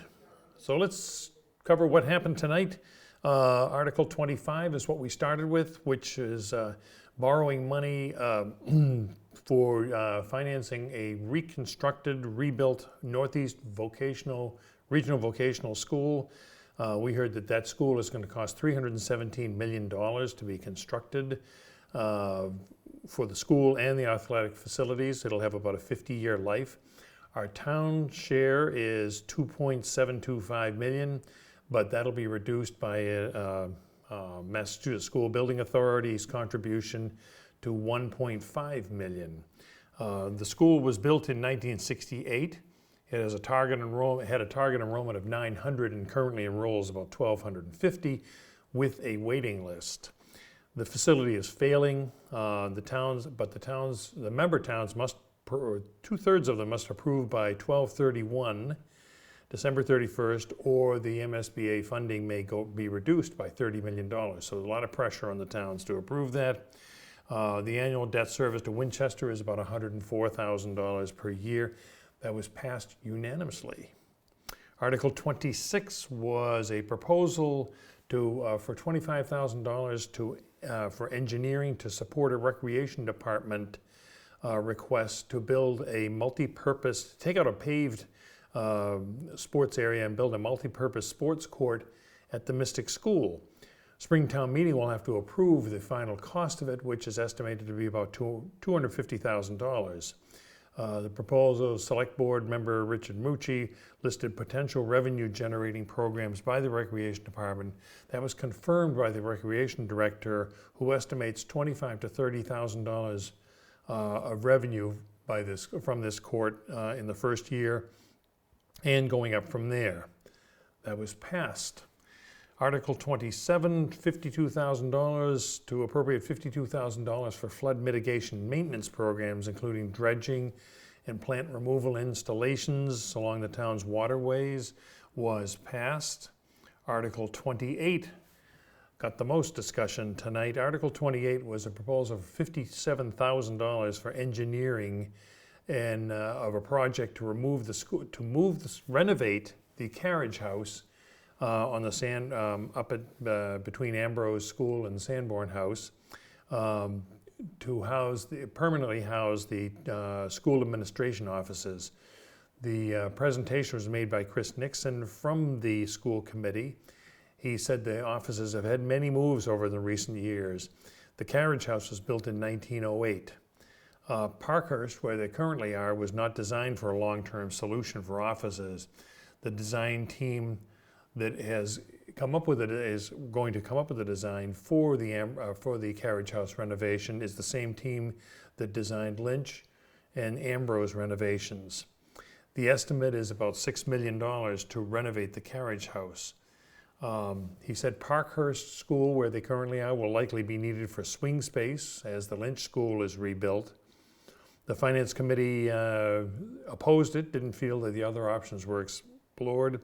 The Select Board also opposed it, rather. One town meeting member asked if there were historical grants available. And there continued to be discussion on enrollment increases and decreases and the use of Parkhurst and or Mystic schools to house the school administration. But in the end, it was passed, the $57,000 was passed, and the costs will be brought back to Springtown meeting. And we moved on to Article 29, which was to appeal for special legislation to allow building permit surcharges to fund sustainability initiatives, and gives town meeting the authority to collect and disperse those funds. If approved by the state legislature. That was passed by 105 to 37. Article 30, an extremely brief personnel board report, changed the facilities coordinator to add responsibilities and a stipend for a council on aging volunteer. That was passed very quickly, one of the fastest personnel board reports I've seen in recent years. Article 31, normally a very short article, to accept committee reports. We had a presentation from Carol Savage, a town meeting member, to establish a communications study committee to facilitate communications between the residents and the government. She commented on the decline of newspapers and the migration to digital media. An interim report, if this committee is formed, would be made to Springtown meeting, and the question was moved and then passed. Article 14, we returned to Article 14, which had been postponed from last Thursday, to discuss transfer station improvements. And we heard that those transfer station improvements are going to cost approximately $6.5 million.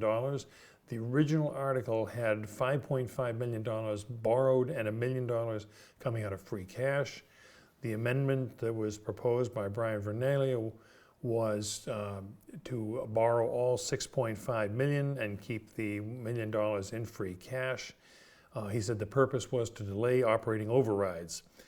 He said cash reserves need to be preserved. It's better to borrow the $1 million than take it from free cash. on that $6.5 million total cost.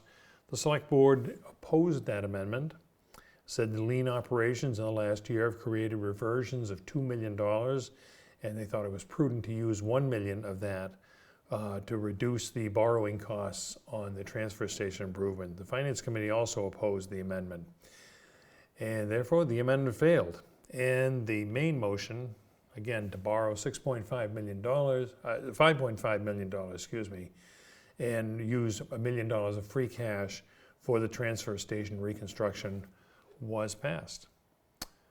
And that wraps up our coverage of Winchester's fall town meeting. I want to remind you the WinCam, where you're watching now, is viewer-supported television. We bring you programs like this and many others thanks to you. Donations to continue and expand our programming are tax deductible. We are a 501c3 charity.